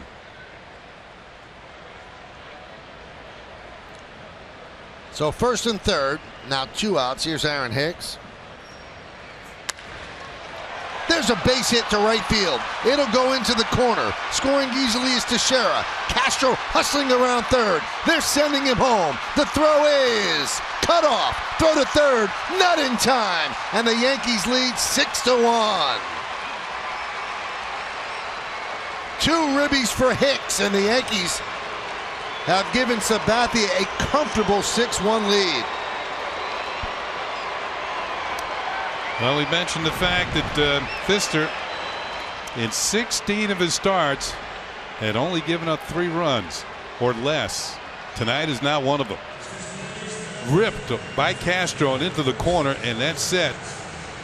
Castro in motion from first. Teixeira scored easily from third. Here comes the throw to the plate. Castro is in, and the Yankees are up 6-1. And A.J. Hinch makes the Verizon call to the bullpen.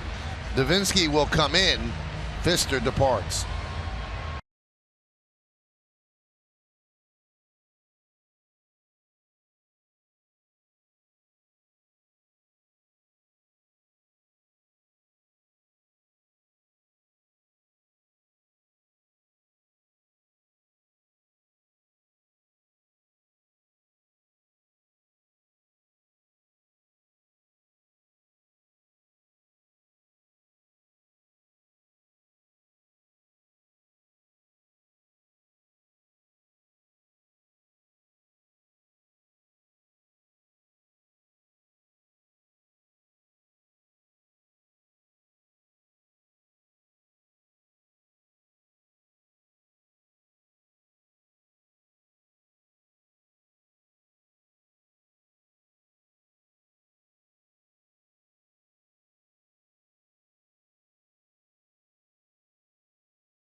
Brought to you by T-Mobile. Prince Fielder expected to have season-ending neck surgery, second time neck surgery. Trevor Rosenthal placed on the 15-day DL for the Cardinals. Shoulder inflammation. Ryan Zimmerman activated from the 15-day DL for the Nats with a rib cage injury. Chris Davinsky deals to Gardner and a strike. He's one of 3 American League relievers who have not allowed an inherited runner to score. See his numbers otherwise. He's got a runner at third. 0-2. So Fister did not have it. Outside of the first inning, when he had the Yankees 1-2-3, he struggled in every other inning. Yankees put at least 1 man on base against him. A lot of balls that were, a lot of his pitches hit hard.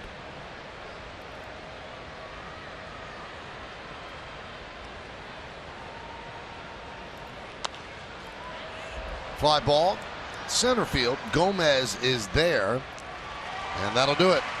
Well, the Yankees get 3 runs. They leave a runner on third base. They knock out Fister. We're halfway through. They're up 6-1.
Volkswagen, hurry in and get a great deal during the Volkswagen Model Year-End event. By People's United Bank NA, thumbs up for quick balance with Touch ID on your mobile phone. And by your Tri-Honda dealers, hurry to your local Tri-Honda dealer for great deals on the 2016 models.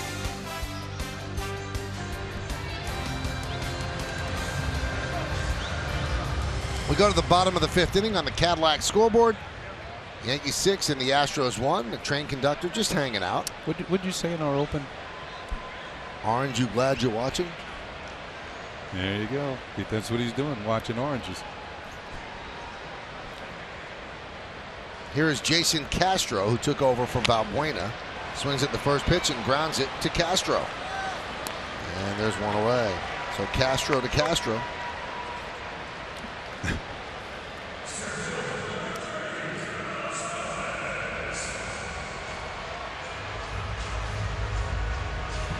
Boy, you talk about the best trades or the trades that you don't make. How fortunate were the Mets last year? Right before the trade deadline, they made a trade for Carlos Gomez. It was reported that it was done, but it wasn't done. The Mets did not like some of the medicals they got on Gomez, particularly about his hip, and they voided the deal. Now, it had not been done yet, but it had been reported as done.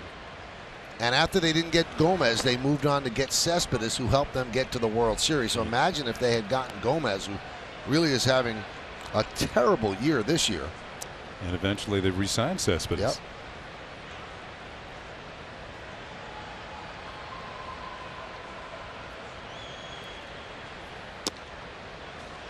And Gomez is a free agent after this year, if I'm not mistaken. Yeah. I mean, they were so sure that it was done. If you remember, there was a photo of Gomez with his Brewer teammates that was tweeted out saying bye. And, you know, they pretty much said he was heading to the Mets. There's a base hit through the left side for Gomez.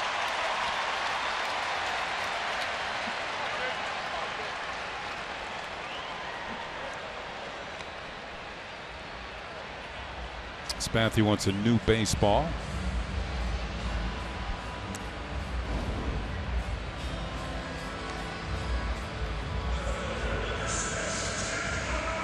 Only the second hit he's given up.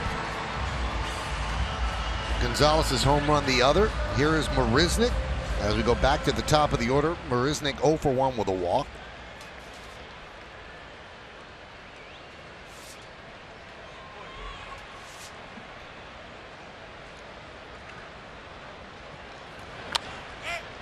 Well, they are jumping on pitches early in the count as Marisnik fouls it away.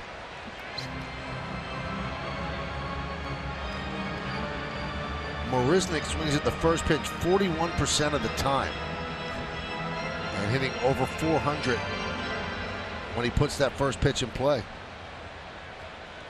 Which tells you he's not hitting much if he doesn't put it in play, because his average is barely over 200.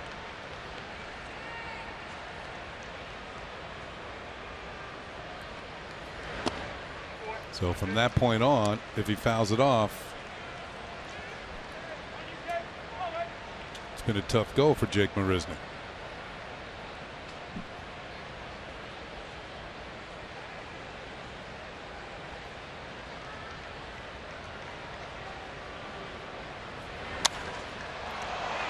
Fly ball, right field. Hicks is there. 2 down.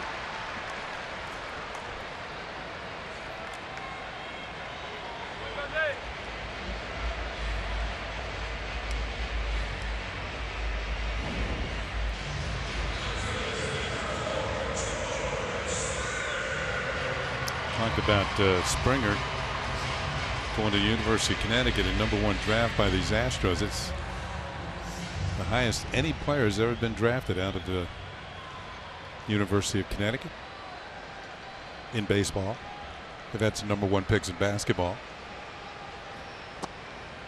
on both the men's and women's programs. Time is called as McCann wants to talk with CeCe.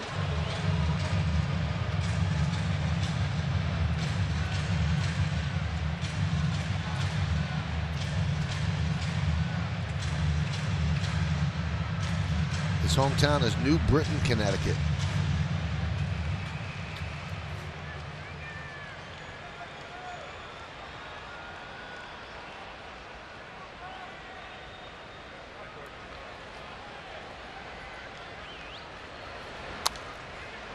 Foul back.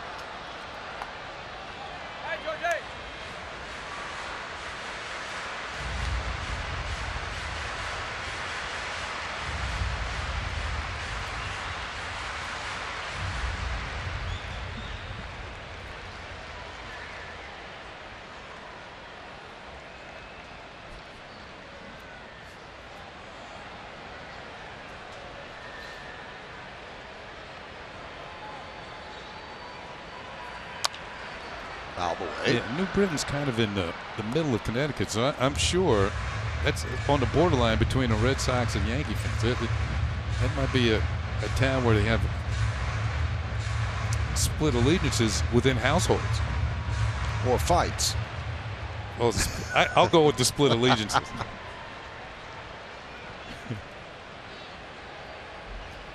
You got to hope they have more than one television. True.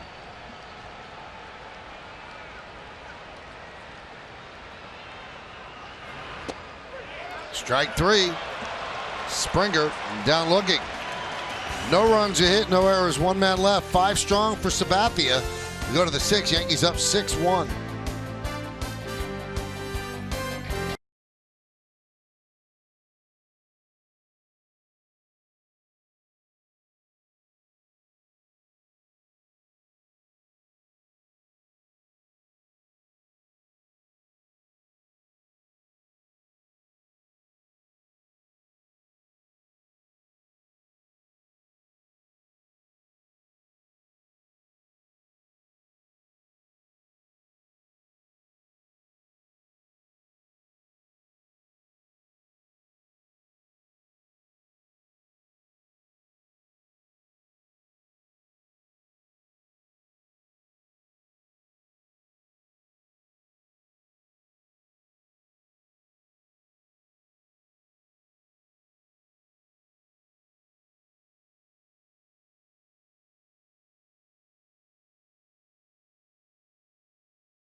Runs, everybody. Go to papajohns.com tomorrow to receive 50% off the regular menu price of all pizzas online with promo code Yankees6.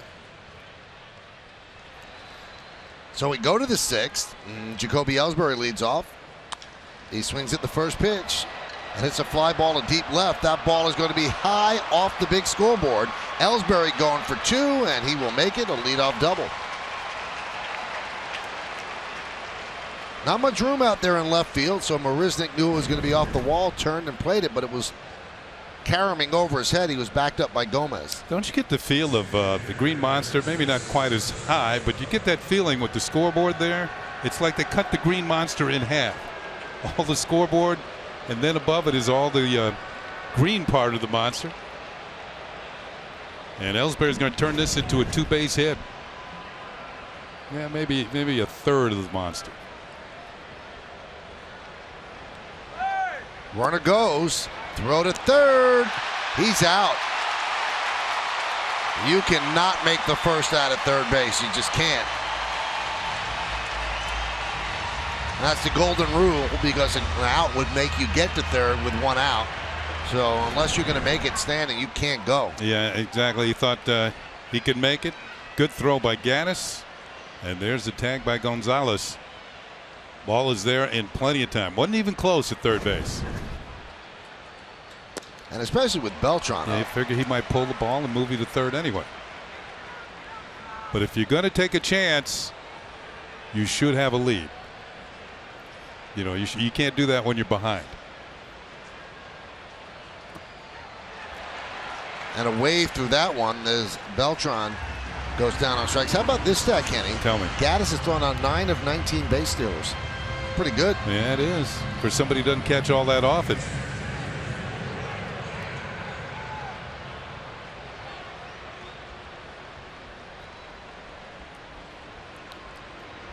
There's his former teammate, Brian McCann. Gaddis, that is, and there's a strike.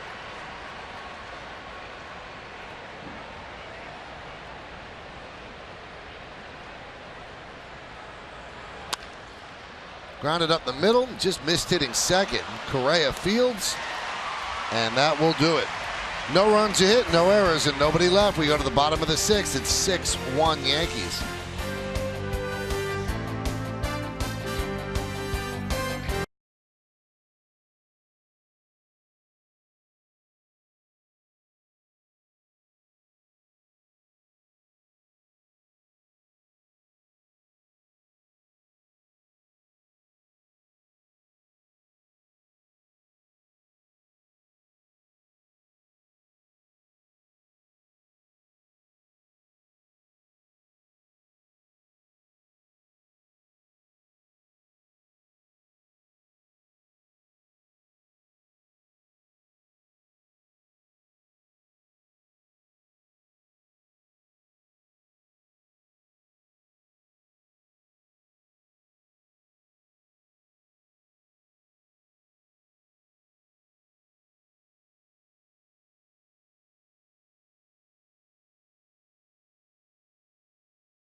Pictures brought to you by Fios. Fios is not cable. We're wired differently. Visit getfios.com. Tanaka gets the start against Lance McCullers, son of a former Yankee. Our coverage will begin at 7 p.m. right here on Yes.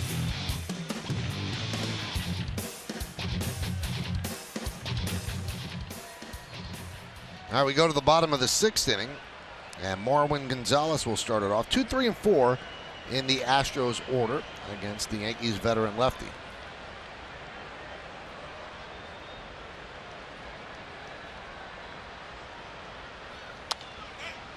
That one is popped up and out of play. First time through the order, CC threw 2 of 9 first pitch strikes. Second time through the order, he threw 7 of 9 first pitch strikes, and there was another first pitch strike to Marwin Gonzalez. So now he's starting to jump ahead of the hitters. Right. Third time it's now 2 for 2. Now it usually means you're getting outs more successfully.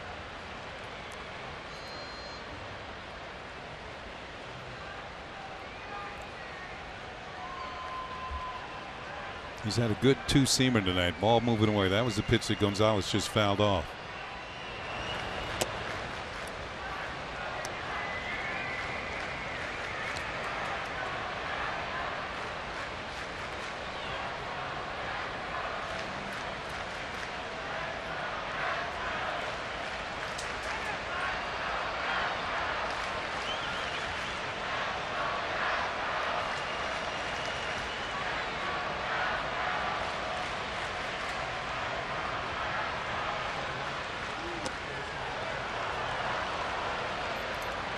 Now, Bob Lorenz and Jack Curry will certainly keep you up to date on this, but the teams in front of the Yankees, one of the teams in front of the Yankees, the Astros, they're leading the Astros 6-1. The Blue Jays are in front, and they're tied with the Padres 4-4, bottom of the 9th inning.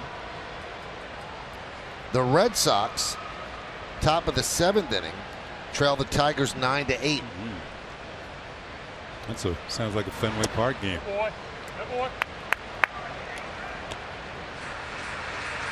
Now the wild card race coming into tonight. The Red Sox have the first wild card. Orioles are in first place. The Blue Jays 2 games back in the loss column. The Astros a game and a half behind. The Tigers 4. The Yankees 4.5. But the Tigers, the Yanks essentially tied with 48 losses.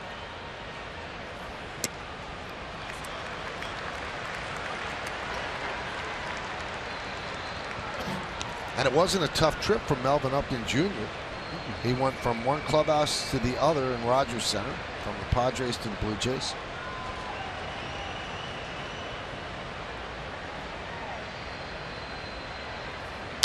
You can't realistically take the 3 days you're allowed when you're that close. Well, unless he wanted to get to know the city, just hang out around downtown Toronto. But from my understanding, look, Interleague's been around since 1997. Yeah. It's the first time that San Diego has ever played in Toronto.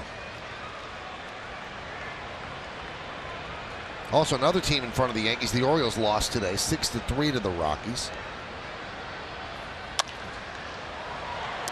Ground ball is short. 1 away.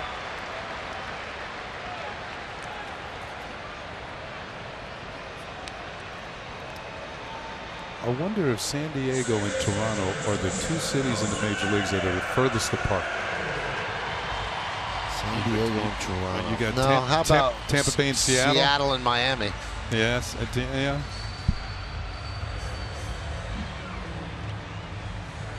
That's still not a plane ride you want to take every day. Because you're throwing customs too. Yeah, that's make it a little longer.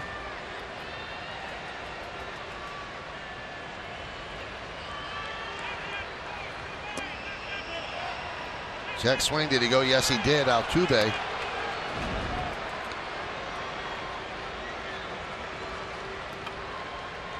He's worked the cutter in, the 2-seamer away. A few 4-seam fastballs. And his ability to drop in strikes have picked up. When we first looked at it, the ratio of ball to strike wasn't all that good. I think he's picked up the pace as far as getting the ball over the plate and get ahead of hitters.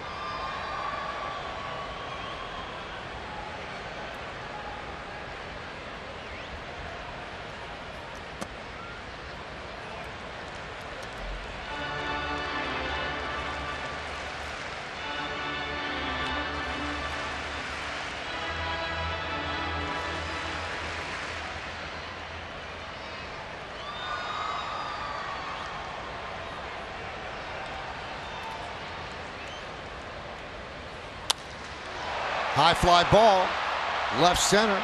Gardner puts it away for the second out. Kept it off the fat of the bat, off the end. Altuve couldn't drive it.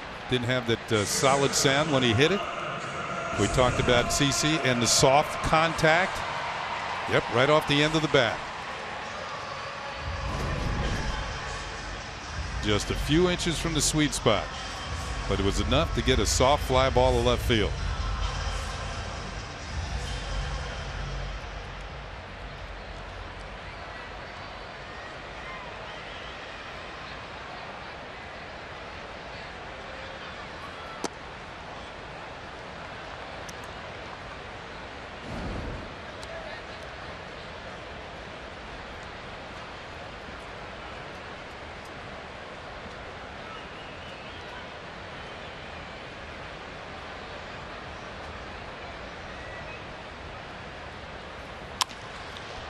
Grounded to third.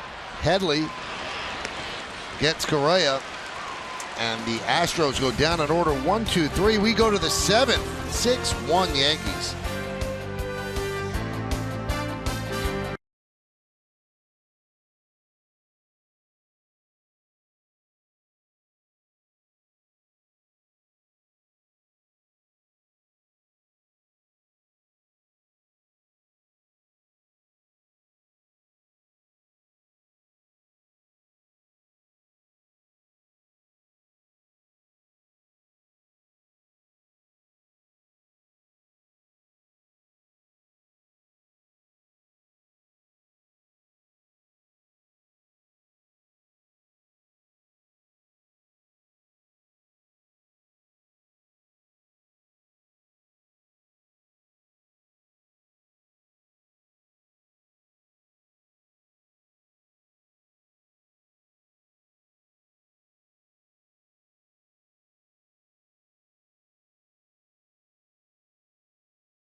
Premium, the #1 live streaming sports service, delivers everything you've come to expect and more. Watch every out-of-market game live in HD on over 400 supported devices. Includes a free subscription to At-Bat Premium, the #1 app for live baseball. Blackout and other restrictions apply. Visit MLB.tv for details.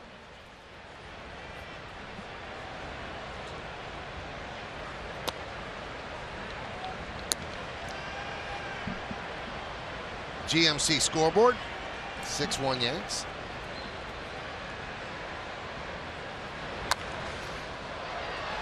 Teixeira with a fly ball to right. Catch is made. One away. Just a little bit out in front. Like the way he's swinging the bat tonight. He's been on base all 3 times. Yankees could certainly use a hot Mark Teixeira going down the stretch.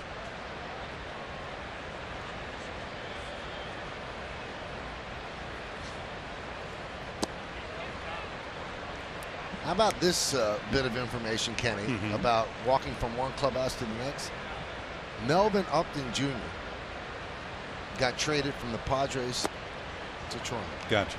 He didn't walk from one clubhouse to the next. He had to go to Buffalo to get a work visa so he could work for the Blue Jays.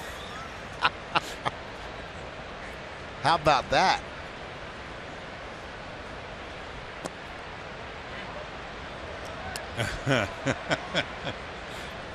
Now, I thought that the Blue Jays were given a certain amount of visas at the beginning of the year. Maybe they used them all. Probably. Had to go to Buffalo? He pinch hit tonight and was 0 for 1. It's just some red tape, huh? Broken bat, fly ball, shallow right. It's going to dunk in front of Springer. So Didi gets his first hit of the night.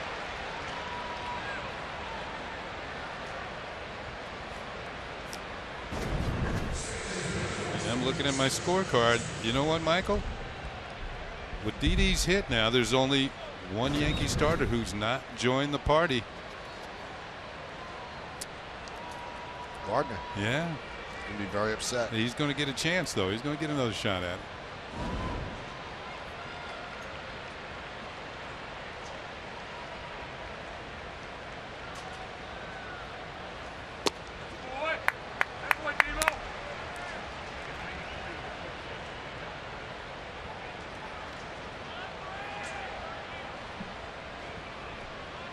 Astros got a chance for a very good night. He's got 2 hits now. He's got a good night going.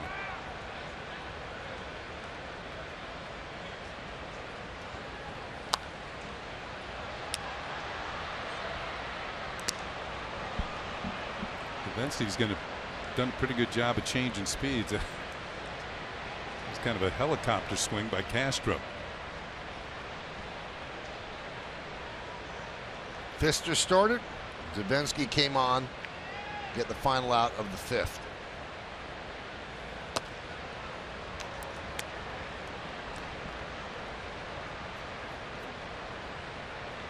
One and 2.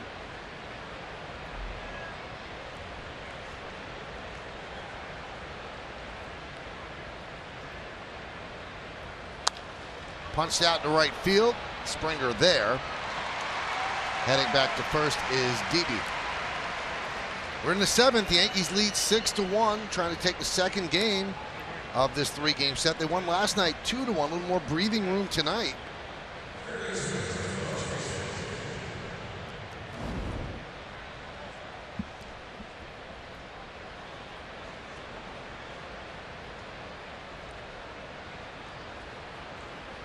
Chase Headley swings and misses.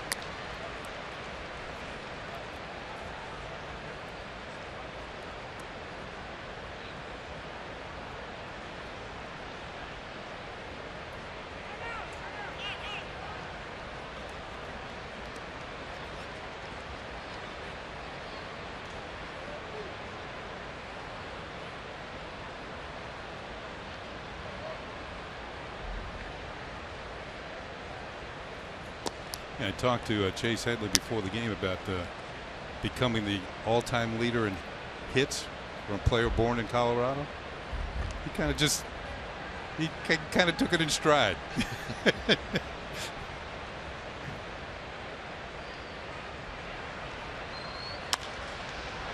Fly ball, left field.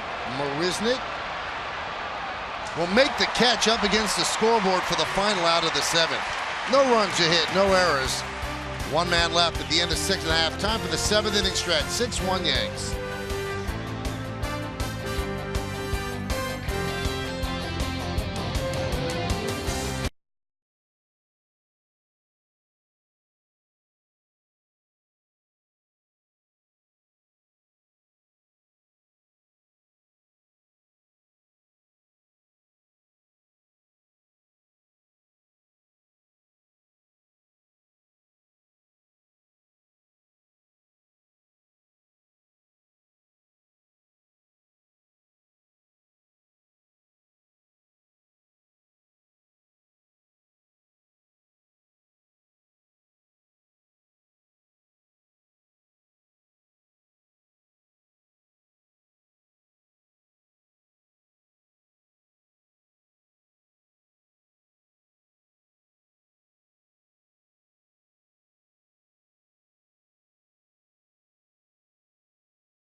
Guys, the fact that their starters are pitching extraordinarily well. GMC scoreboard, they lead 6-1 here in the middle game of this 3-game set.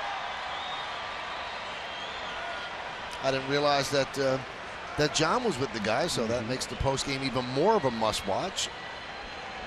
And of course, Meredith Marakovitz. Insight from Flash is always priceless.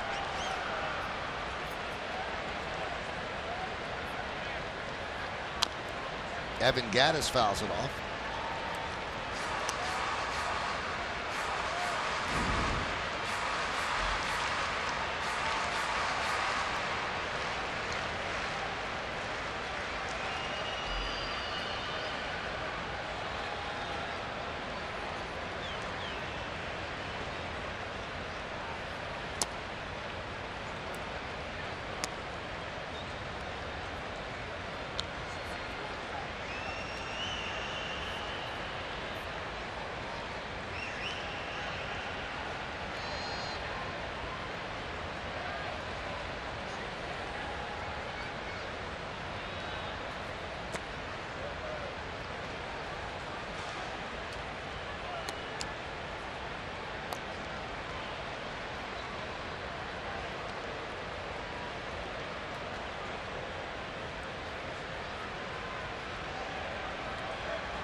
Two and two.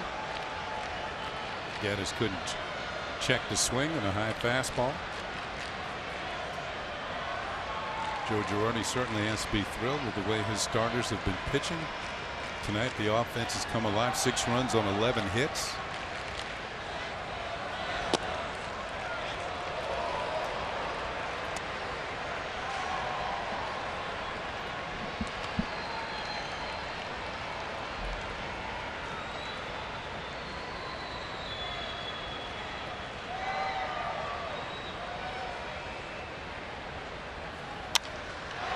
High drive, left center field.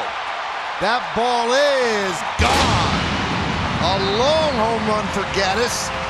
And now the Yankees lead by 4, 6-2.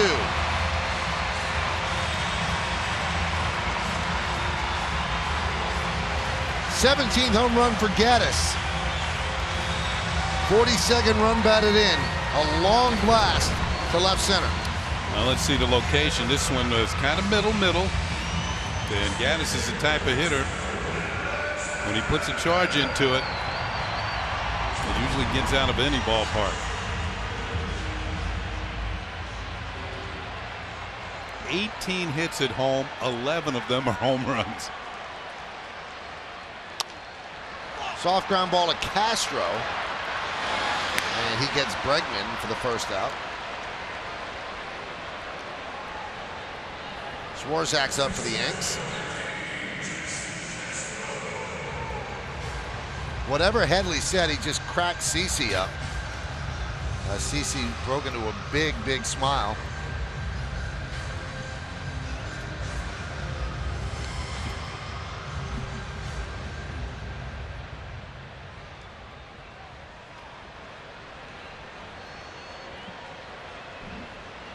So here is Jason Castro.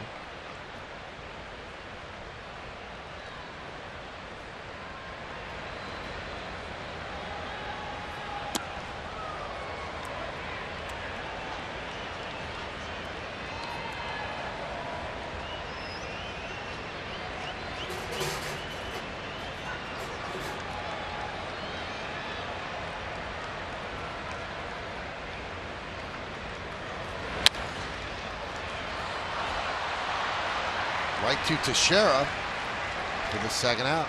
Bob Lorenz has more to tell us. Bob.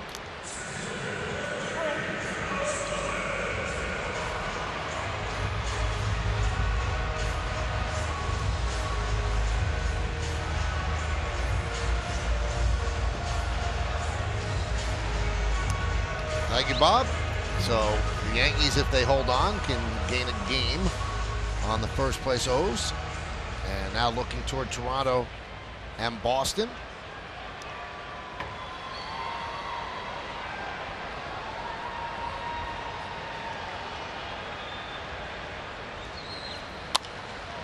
And that one is lined to right field. It's a base hit.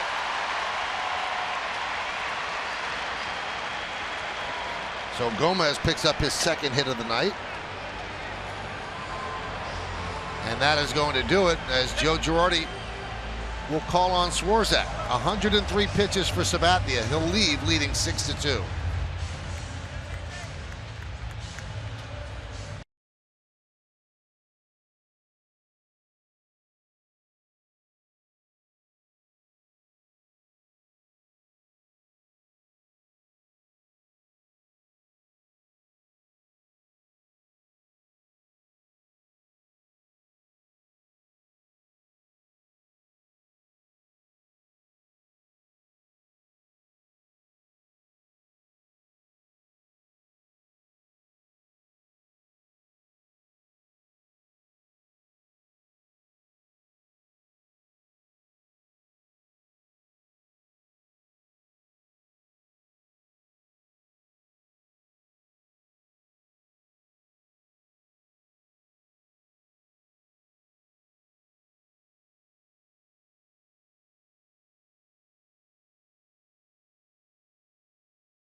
It's Anthony Swarzak now on the mound for the Yankees. A little bit of a different look for him. He's now wearing number 41, and his wife had a great sense of humor about it. Elizabeth tweeted out earlier today, "Jerseys for sale like new condition." Adorable picture there.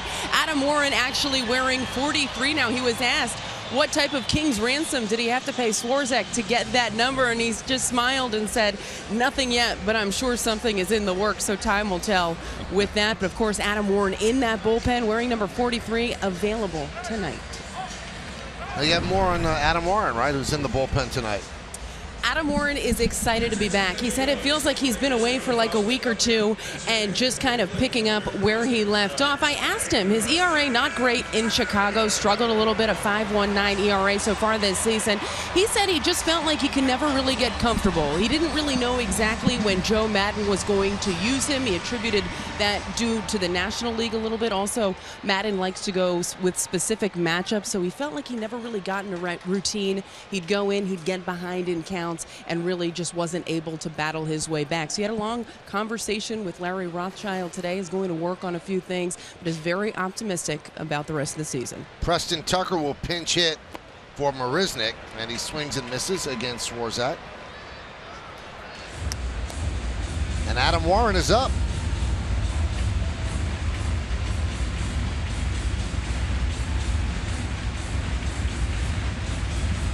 Tucker started last night's ball game here in left field.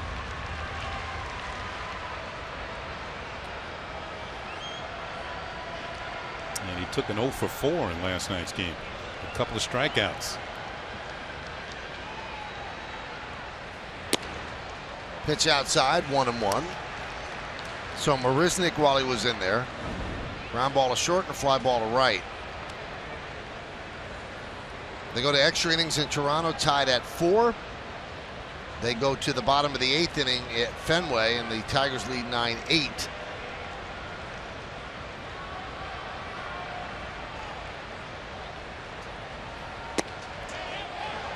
Did he go? No, he did not, said the third base umpire, Dana DeMuth.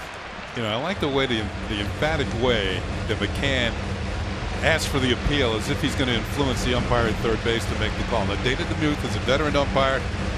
Now, this is in slow motion, but he comes up right away.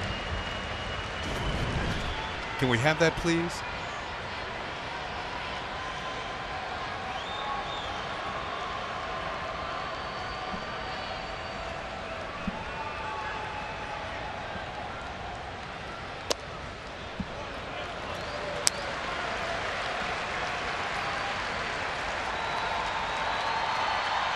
So the count 3-1 on the pinch hitter. 6-2 Yankees lead. We're in the bottom of the 7th inning. Yankees 2 in the 2nd, 1 in the 3rd, 3 in the 5th. Astros 1 in the 1st and 1 here in the 7th at 6-2. Runner on first, 2 outs. 3-1. 3-2. Scherer reminds Swarzak he's going to be playing behind the runner. Runner will be going 3-2 with 2 outs. Not holding Gomez.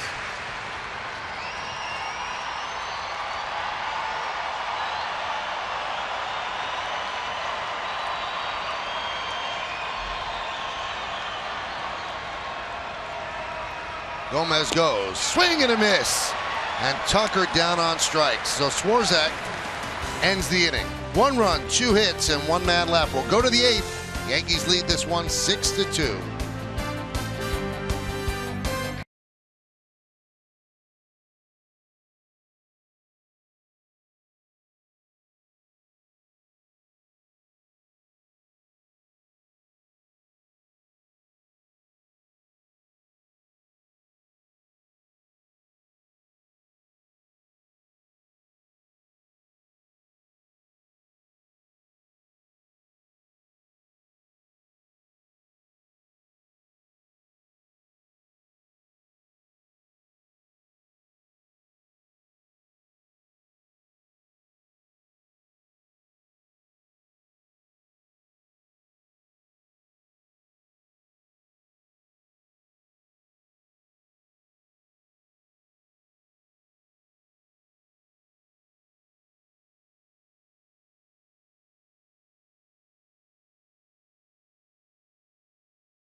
Brought to you by your local Nissan dealer. 6-11-0 Yanks, 2-4-0 for the Astros. Sabathia, 6 2/3, pitched very well. 3 hits, 2 runs, 2 walks, 5 strikeouts. Fister did not pitch well today. 4 2/3, 9 hits, 6 runs, 3 walks, 3 strikeouts. Hicks with a 2-run triple. I think they scored a triple. And Gonzalez a solo home run for the Astros.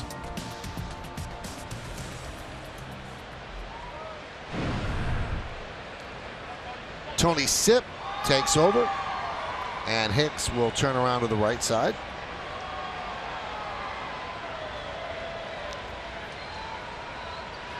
I actually agree with the graphic because I thought that Hicks would have stopped at second if the throw was not coming home. But the official scorer said that he got a triple, and that's his first of the year. Hyundai scoreboard 6-2. Yankees over the Astros.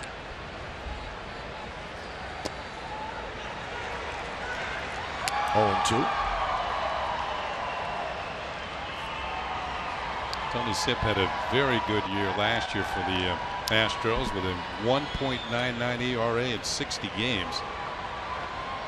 Only allowed 41 hits in 54 1/3 innings and 5 home runs. He's not having as good a year this year. And down goes Hicks, 1 away. Now before the game, I was walking near the Yankee dugout, and there were a crowd of folks behind home plate like they have in many ballparks, and a lady came up to me, and it was Tony Sipp's aunt. And she didn't know who I was, but she wanted to have a selfie taken with me. So I took a picture with her. She told me, I think her name was Teresa Davis. She's from Mississippi. That's where Tony Sipp is from. But she didn't know who you were. I don't know. I had a suit on, so I looked like I was authoritative. So she goes up to every person with a suit and takes selfies with them? At least this one. Wow, she would have really a lot of pictures on Wall Street. I think she just went for a good-looking guy. Well, I don't know about that, but she also took a picture of my credential just so she knew what my name was. Okay. Yeah, so she can figure that out later.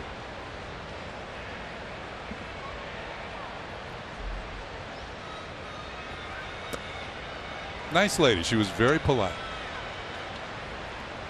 You live some life, Ken. I don't know. It's not the life it used to be. Well, that's a good thing. Yeah, you're right. Gardner, as Kenny likes to say, the only one looking into the party with an 0 for 3. Has been on base, though, with a walk. Yeah. Every other Yankee starter's had a hit. Yankees lead 6-2.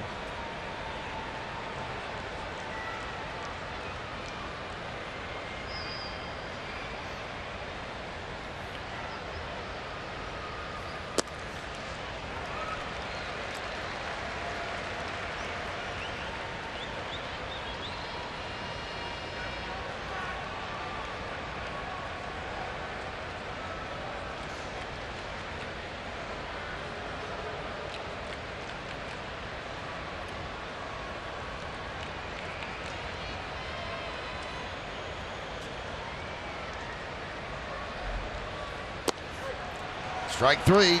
Gardner down looking, so 2 strikeouts for Sipp.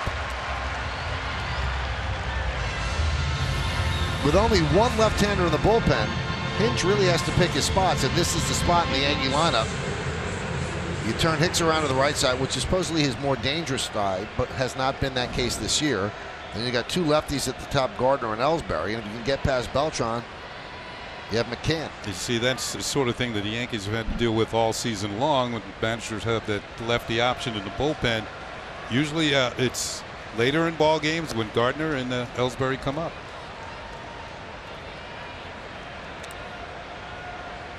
And also, you know, we told you Sipp's not having the year he had last year. Maybe this is one of those innings where you can get a little bit more confidence. His ERA was under 2 last year. It's just under 5 this year.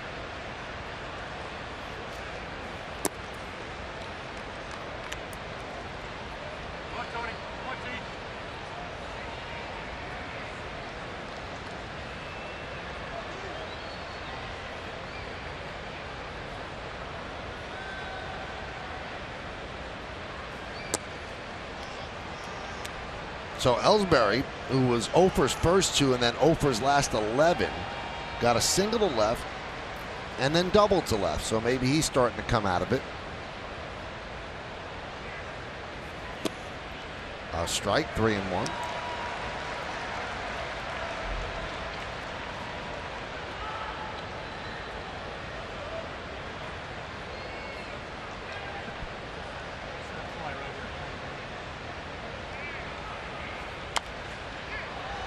Now 3-2.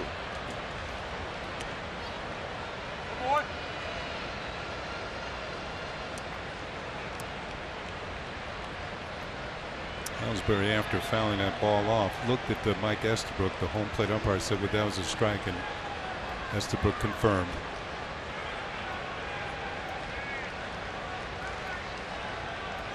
Three-two. Up the middle, a base hit. So Ellsbury is 3 for 5. Yeah, very good night. 3 hits.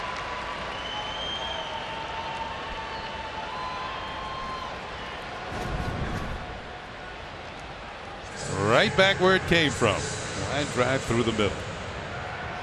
So two singles and a double tonight for Jacoby Ellsbury. Maybe he's starting to come out of it a bit. He came into the night 6 for 41.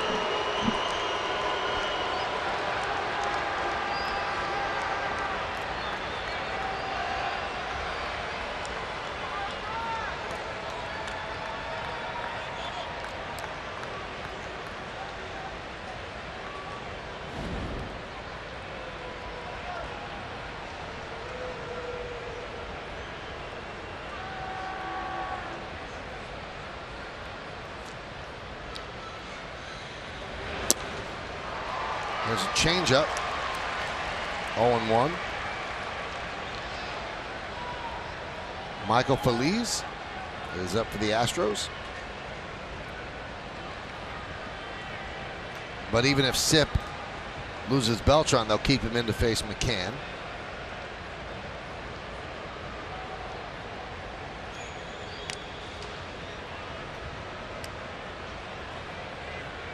Six 12-0 for the Yankees. They've left 8 runners on base, and the Astros 2-4-0, leaving 4 runners on base.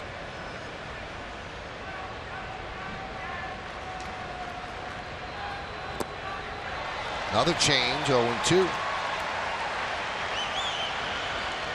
Well, Beltran fishing on these pitches, well out of the strike zone. Selling that changeup very well.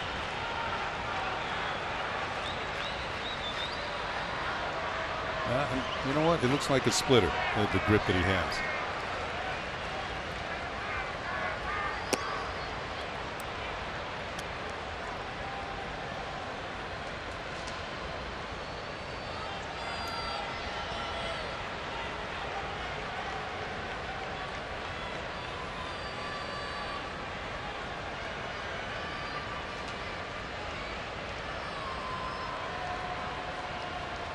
And the pitch. That is a base hit to center field for Beltran. Carlos with 2 more hits.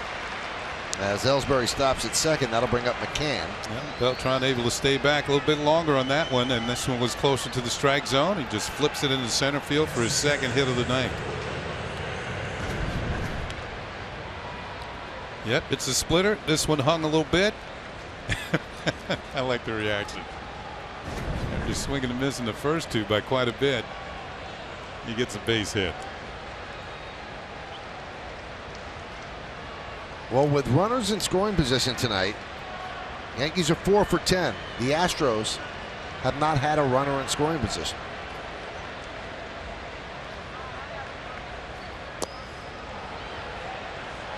Strike. Astros runs on the home run.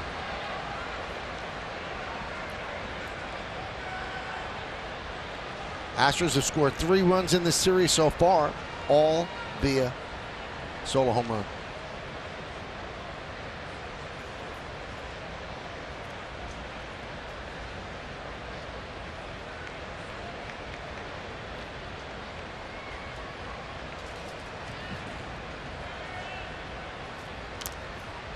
Oh, and 2.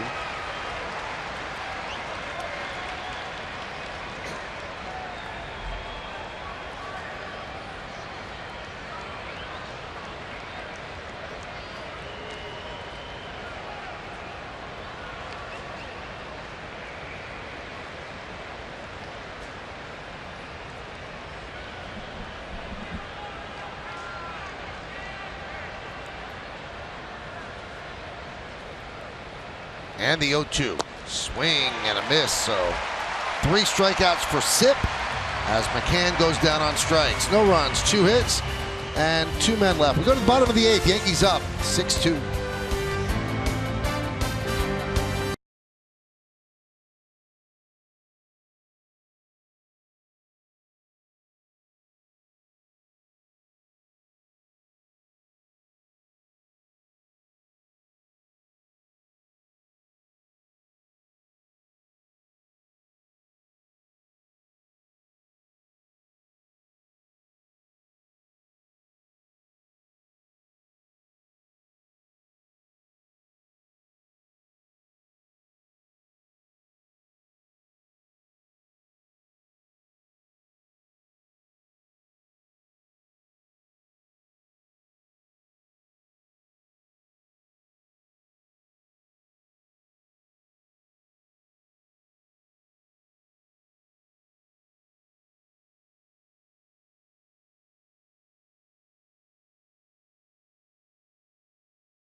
Between the Yankees and the Astros here at Minute Maid Park. Coverage starts at 7 with the Audi batting practice today and the Chevy pregame. And we're back with all the action right here on Yes and streaming live on Fox Sports Go.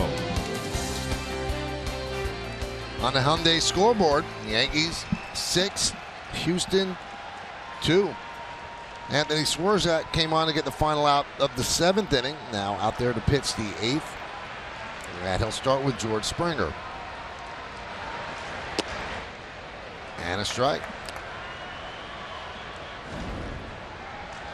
Those 22 home runs are a team leading 22 for Springer.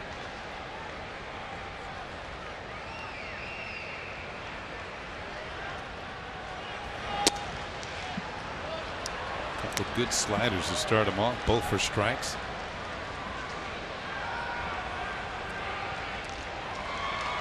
Swarzak has a good enough fastball, but his slider's very, very good.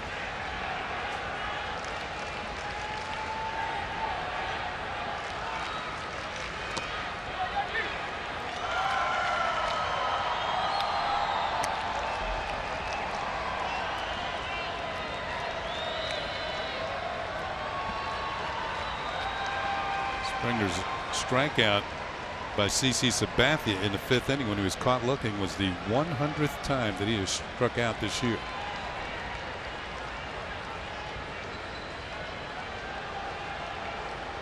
One, 2. Swing and a miss. Springer down on strikes.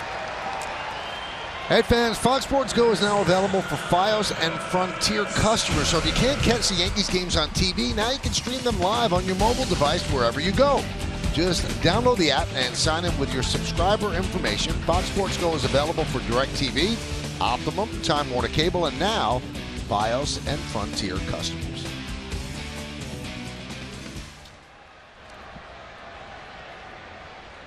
Here is Marwin Gonzalez. Has a home run tonight. That was in the 1st inning. And now he has a home run here in the 8th inning. One from the right side, one from the left. And it is 6-3 Yankees. And now he's in double figures at home runs. It's number 9 in the 1st inning and number 10 here in the 8th.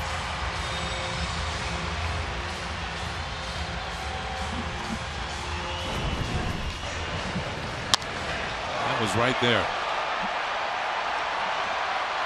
And he was quick. The effort by Hicks He's about 5 rows back.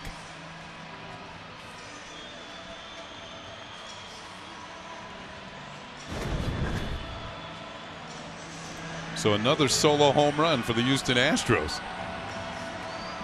All 4 runs. Dellin Betances is up.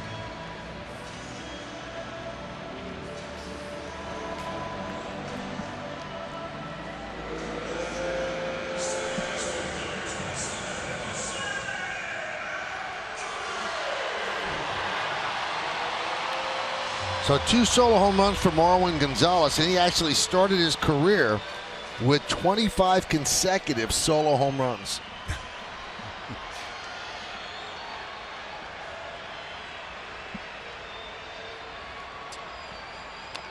Altuve fouls one off.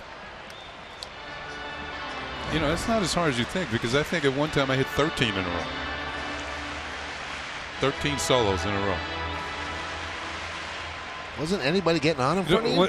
Well, that was the year I was leading off in Baltimore. Okay. So that took away at least one opportunity with a man on base. And then the pitcher is hitting in front of you in the other opportunities. No, not in Baltimore. Oh, that's right. Yeah. Unless the rules changed that year.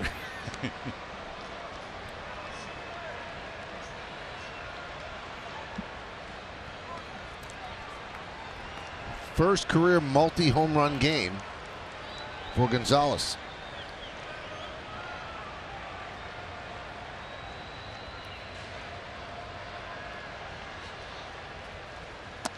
What was the thought process for Earl to have a guy lead off who was a run producer? Who had 1 year in Montreal driven in 100 runs? Let's see if he swings on this pitch. Well, he held up.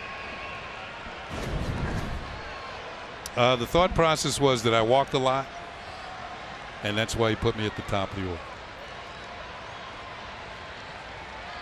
He said, I only have 2 guys who walk. You'll bat first, Bobby Grich will bat second. Altuve down on strikes. 3rd strikeout for Swarzak. Every out he's gotten tonight has been a strikeout, and let's see if it's that slider again. Oh, that's a dandy. Altuve with the wave and the miss.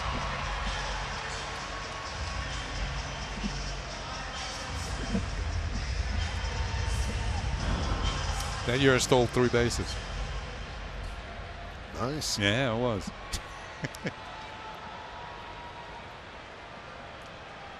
So Altuve 0 for 4 with 2 strikeouts. Here's Correa. And a strike.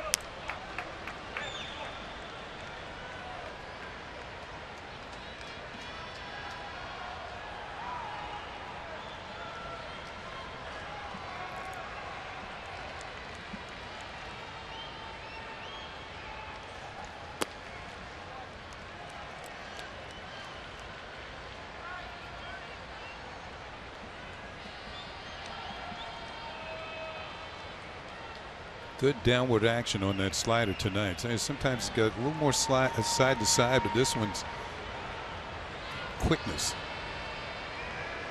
Straight down almost.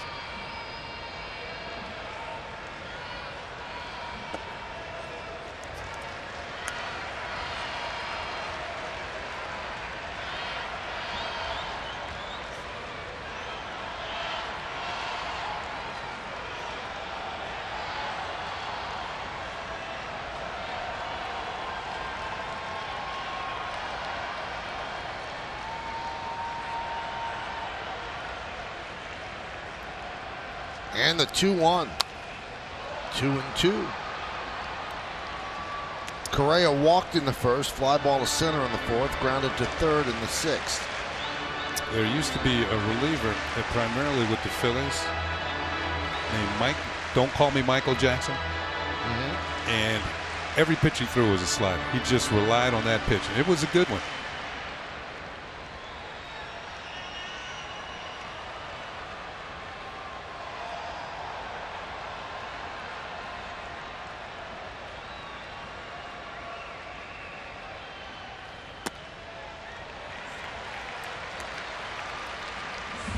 So he was, with that pitch, challenging you to beat it.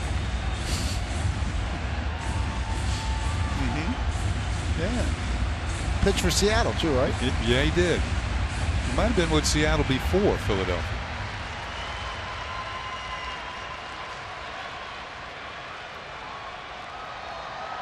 San Diego scored 2 runs in the 11th inning and now leads Toronto 6-4 going into the bottom of the 11th inning.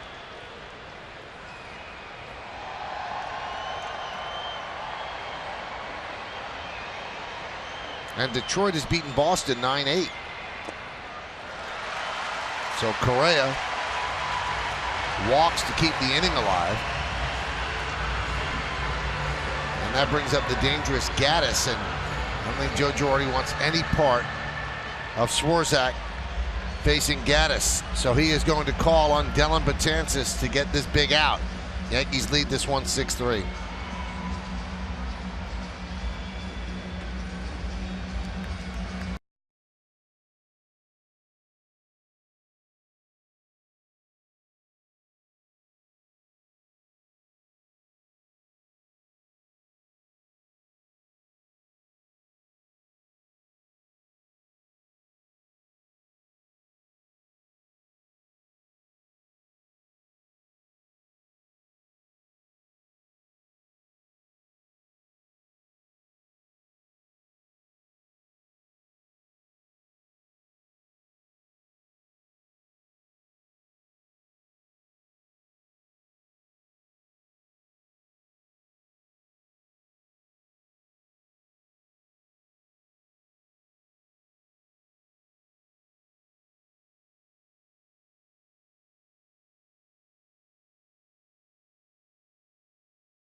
Official hospital of the New York Yankees. Amazing things are happening here. Yeah, bottom of the 8th inning last night. Betances comes in. He gets Tucker swinging. Altuve looking. And Correa swinging. Set him down like 3 flat tires. 3 strikeouts last night for Dellin Betances.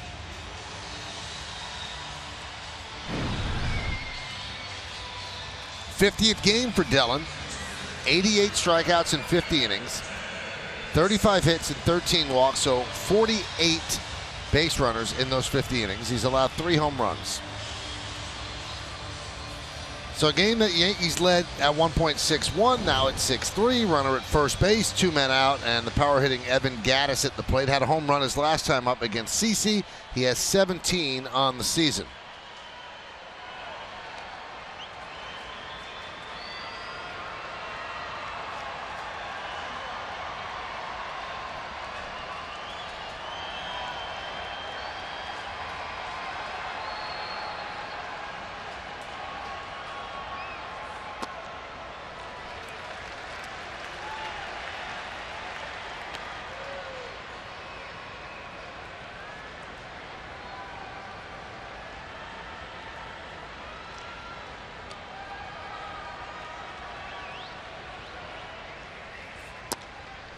Two and 0.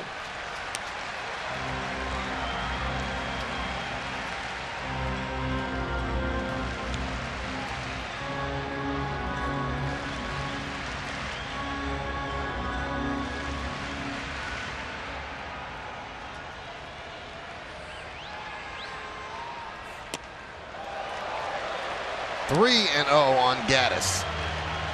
And the rookie, Bregman, is on deck.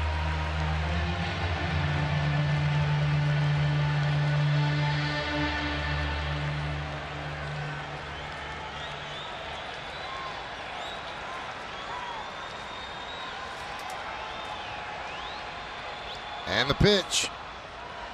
There's a strike.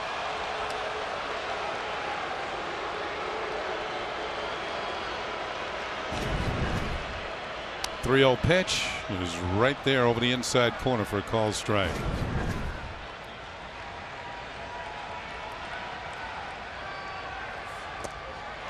And that one's in the dirt, so a walk to Gaddis.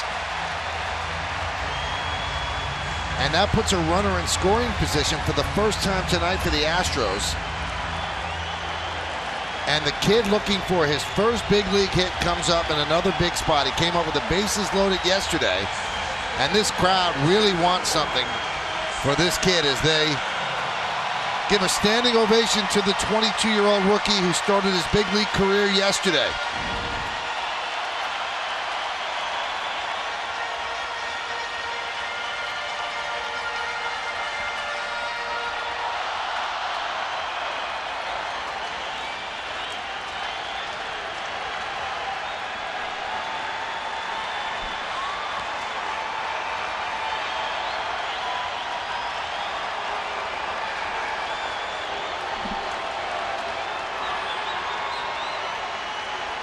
No such thing as laughers this year.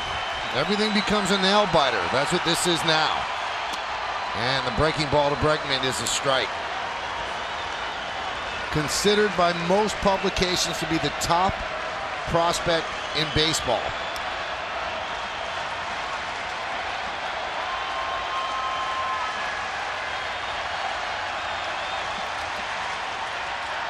The 0-1. 1-1, a little bit high.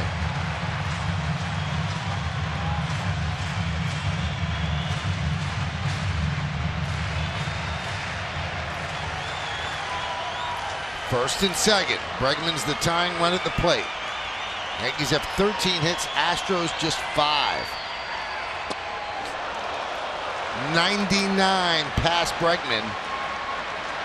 1-2. Young man kind of rocketed through the system for the Astros. Very impressive in the minor leagues. Mom trying to get a momentum for later on. And just dropped a little outside.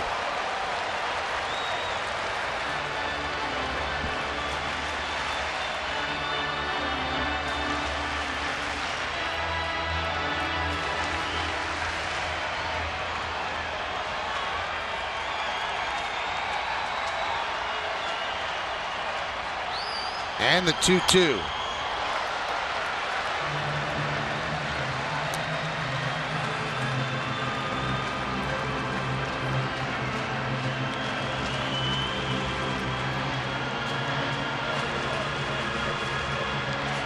Correa at second. Gaddis at first. 2 men out. Bottom of the 8th inning. 1 run already in. Yankees lead 6-3. The 6'8" right-hander deals the 2-2. 3-2. That'll release the runners. 3-2, 2 outs.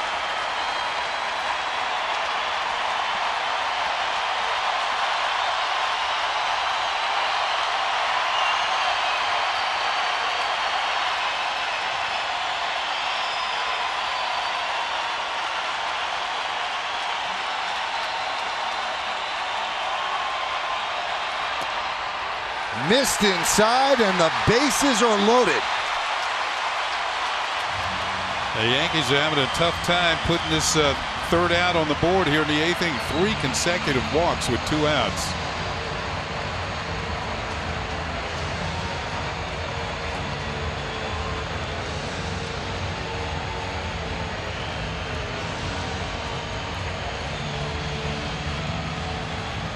Correa is at third. Gaddis at second. Bregman at first.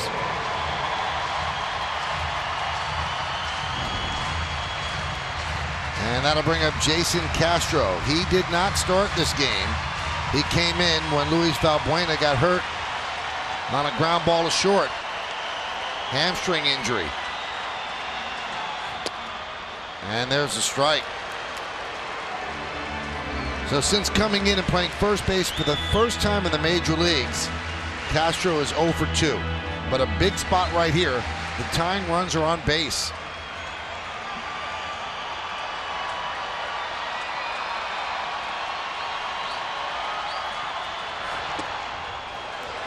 There's a breaking ball strike, so Betances quickly ahead 0-2. Showed him a fastball, got ahead. Drops a curveball over and now is really ahead. He's got Castro in the hole. No balls and 2 strikes.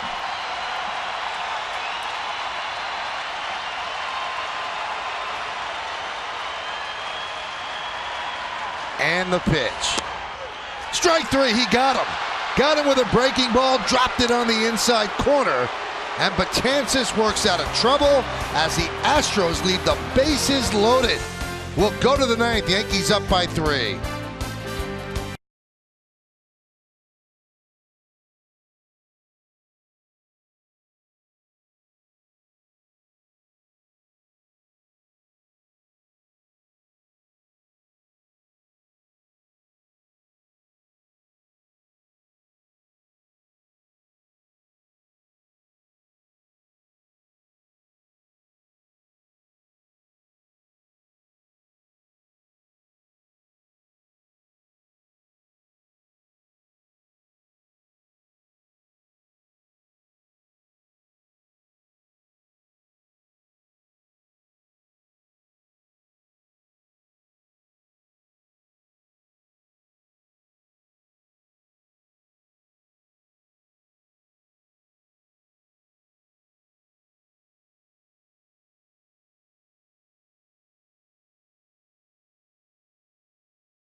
Marquee soccer matchup is league-leading goal scorer David Villa and rookie sensation 19-year-old Jack Harrison lead first-place New York City FC into battle against former U.S. national team goalkeeper Tim Howard and the Colorado Rapids. Watch all the action live beginning at 3. It's right here on Yes.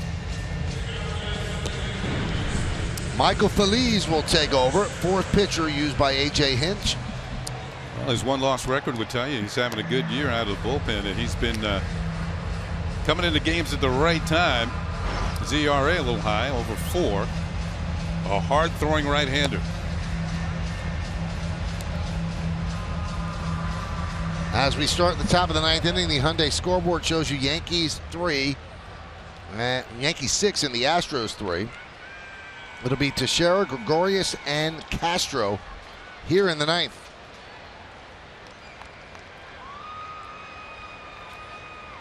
Girardi would like some runs, so he doesn't have to go to Miller again. Right now it's a save situation. Yankees up by 3. And there's a strike to Teixeira. Mark's 2 for 3 today, and Andrew is warming up. A couple of runs scored, a double, a single. Also walked. It's fouled away.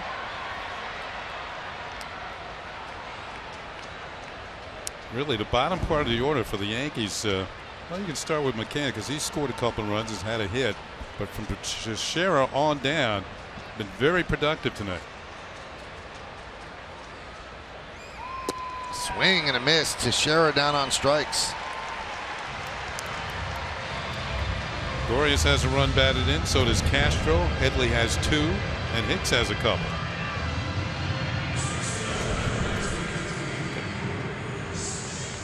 Now, if you want to look ahead to the bottom of the 9th, it'll be 8, 9, and 1 for the Astros. Gomez, Tucker, and Springer.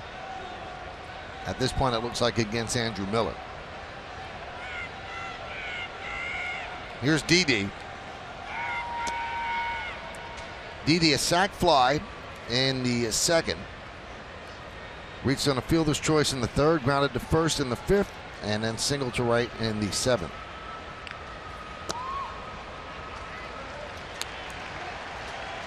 You can see Feliz throws hard. Every team just keeps bringing guys who throw in the upper 90s out of the pen.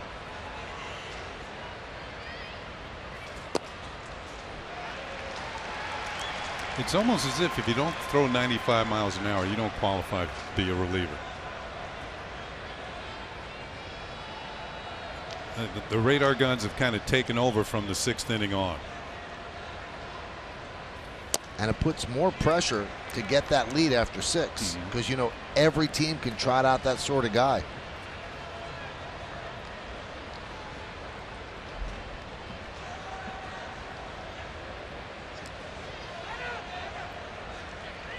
Now, if you can combine the ability to throw as hard as some of these pitchers do with the ability to throw the ball exactly where you want to, then you got yourself a real pitcher. You know, some of these guys, they throw hard and they're more or less just throwers. Threw that one right by Gregorius. 2 away. 2 batters, 2 strikeouts. Nothing fancy there. Just see if you can hit it. Just too quick.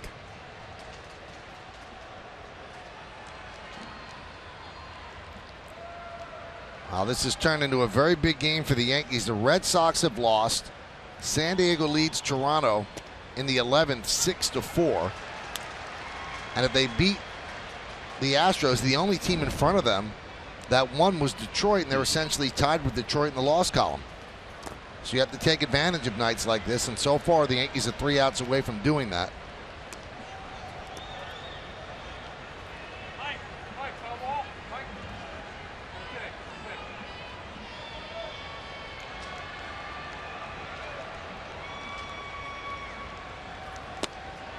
And he comes in and just blows the Yankees away. He strikes out the side. We go to the bottom of the 9th inning. Yankees 6, Astros 3. Andrew Miller will come on.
Save of the season last night. After giving up a hit, he picks up this strikeout. The Yankees almost turned a double play, and then they did. 6-4-3 ball game over. Miller with his ace save. The Yankees with a 2-1 win, and that was in the opening game of the series last night here at Minute Maid Park. Miller's back in there again tonight.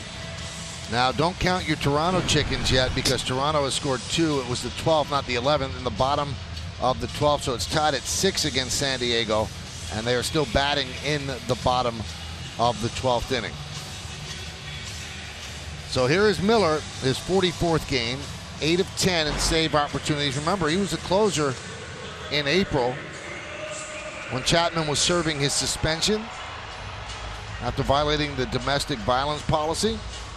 And then Miller gladly accepted the role of 8th inning and Betances 7th, and now he's moved up an inning, as has Dellin.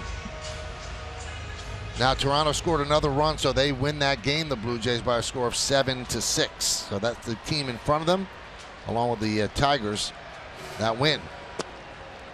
The Yankees have to worry about their own house right here and close this one out, as the first pitch to Gomez is low and inside.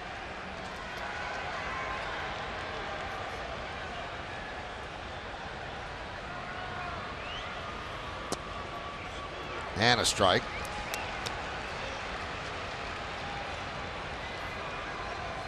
So the Orioles have lost, and the Red Sox have lost, and if the Yankees hold on, the Astros will have lost. 1-1. Chop to short. Nice hop for Gregorius, and there's one away here in the ninth.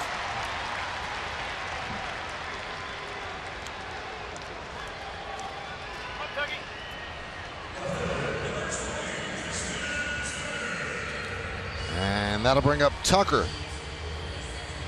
He pinch hit in the 7th inning and struck out. And now he gets the chance to face a tough left-hander in Andrew Miller. And you might say, well, why are they not pinch hitting? They only have lefties on the bench, and only one player left. Only one player left. That's Colby Rasmus. So they started the game with 3 lefties on the bench, and they have a very short bench because they carry 8 relievers. And Rasmus is 0 for his last 28.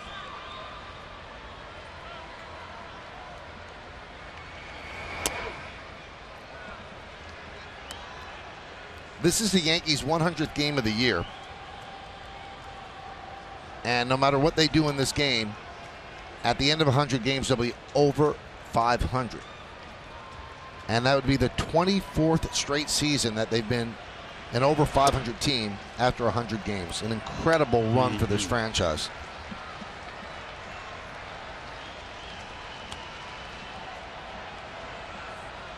The Yankees looking to go 4 games over where they haven't been. They're 51-48. Fly ball, left field, long run for Headley. He can't make the play. And then he runs into the wall. Let's see if he's okay. A head-first dive and went into the wall.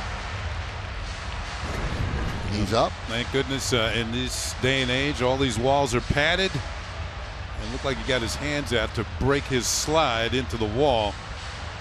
And his left shoulder before his head hit. Yeah, that's certainly gets an A for effort, even though he didn't come up with the ball, just a little too far away. You know, maybe coming off the grass and going onto the warning track there threw him off a bit as far as his footwork is concerned. 2-2. Fouled away.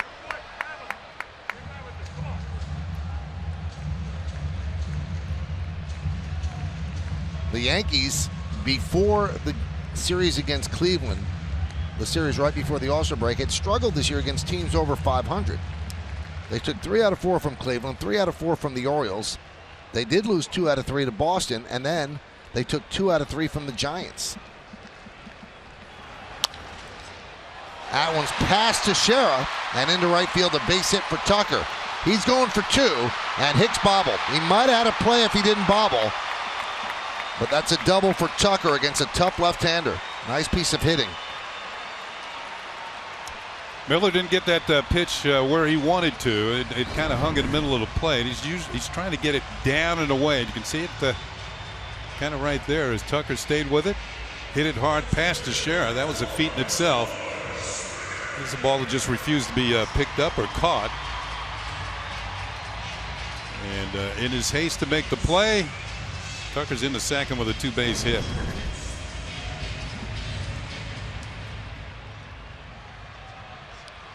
So here's George Springer with a runner on second.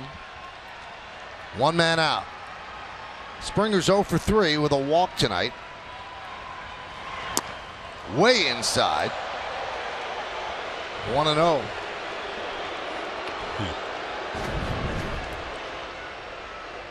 All of a sudden he had a pair of dancing shoes on. Look how quickly he got out of the way.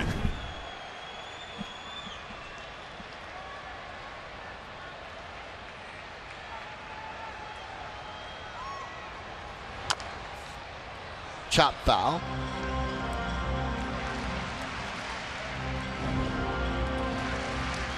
You know, watching Springer over these last few years, it's still early in his career.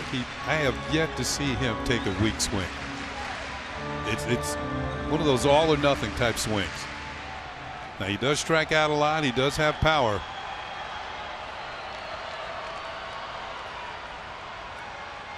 One 1-2. It's the old adage, swing hard in case you hit it. He's hit it hard 22 times. Yeah, he has. Including that leadoff home run last night on the first pitch from Michael Pineda. And that set an Astros record. They got 11 leadoff home runs this year. But the record is held by the Yankees. In 2003, they had 15 leadoff homers, leading off a ball game with a home run. Miller gets the sign from McCann and pitches. Strike 3, and Springer knew it.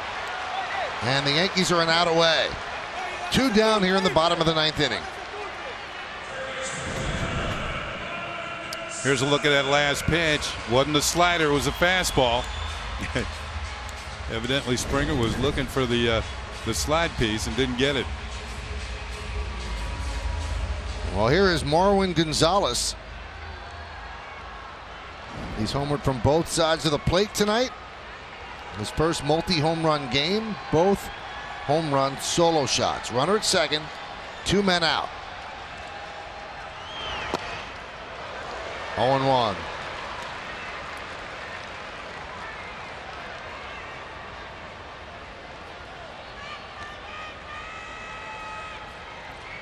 Last 3 games for the Astros, they've hit 9 home runs, 7 of them solo.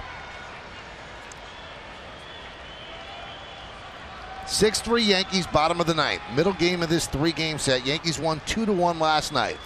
They lead this one 6-3. Miller deals. And the Astros are down to their final strike.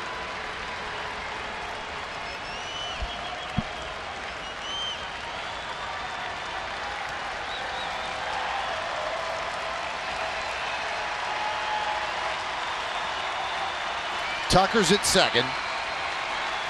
Yankees play Gonzalez straight away.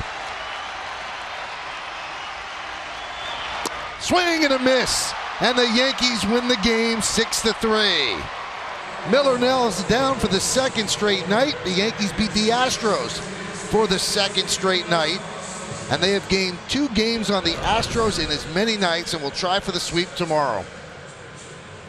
Here's a look at the last pitch. He went to the slider on Gonzalez, puts him away. And the Yankees have ensured a series win here in Houston by taking the first 2 games of this series, with a chance for a sweep tomorrow. So a productive night for the Yankees, gaining on the Orioles and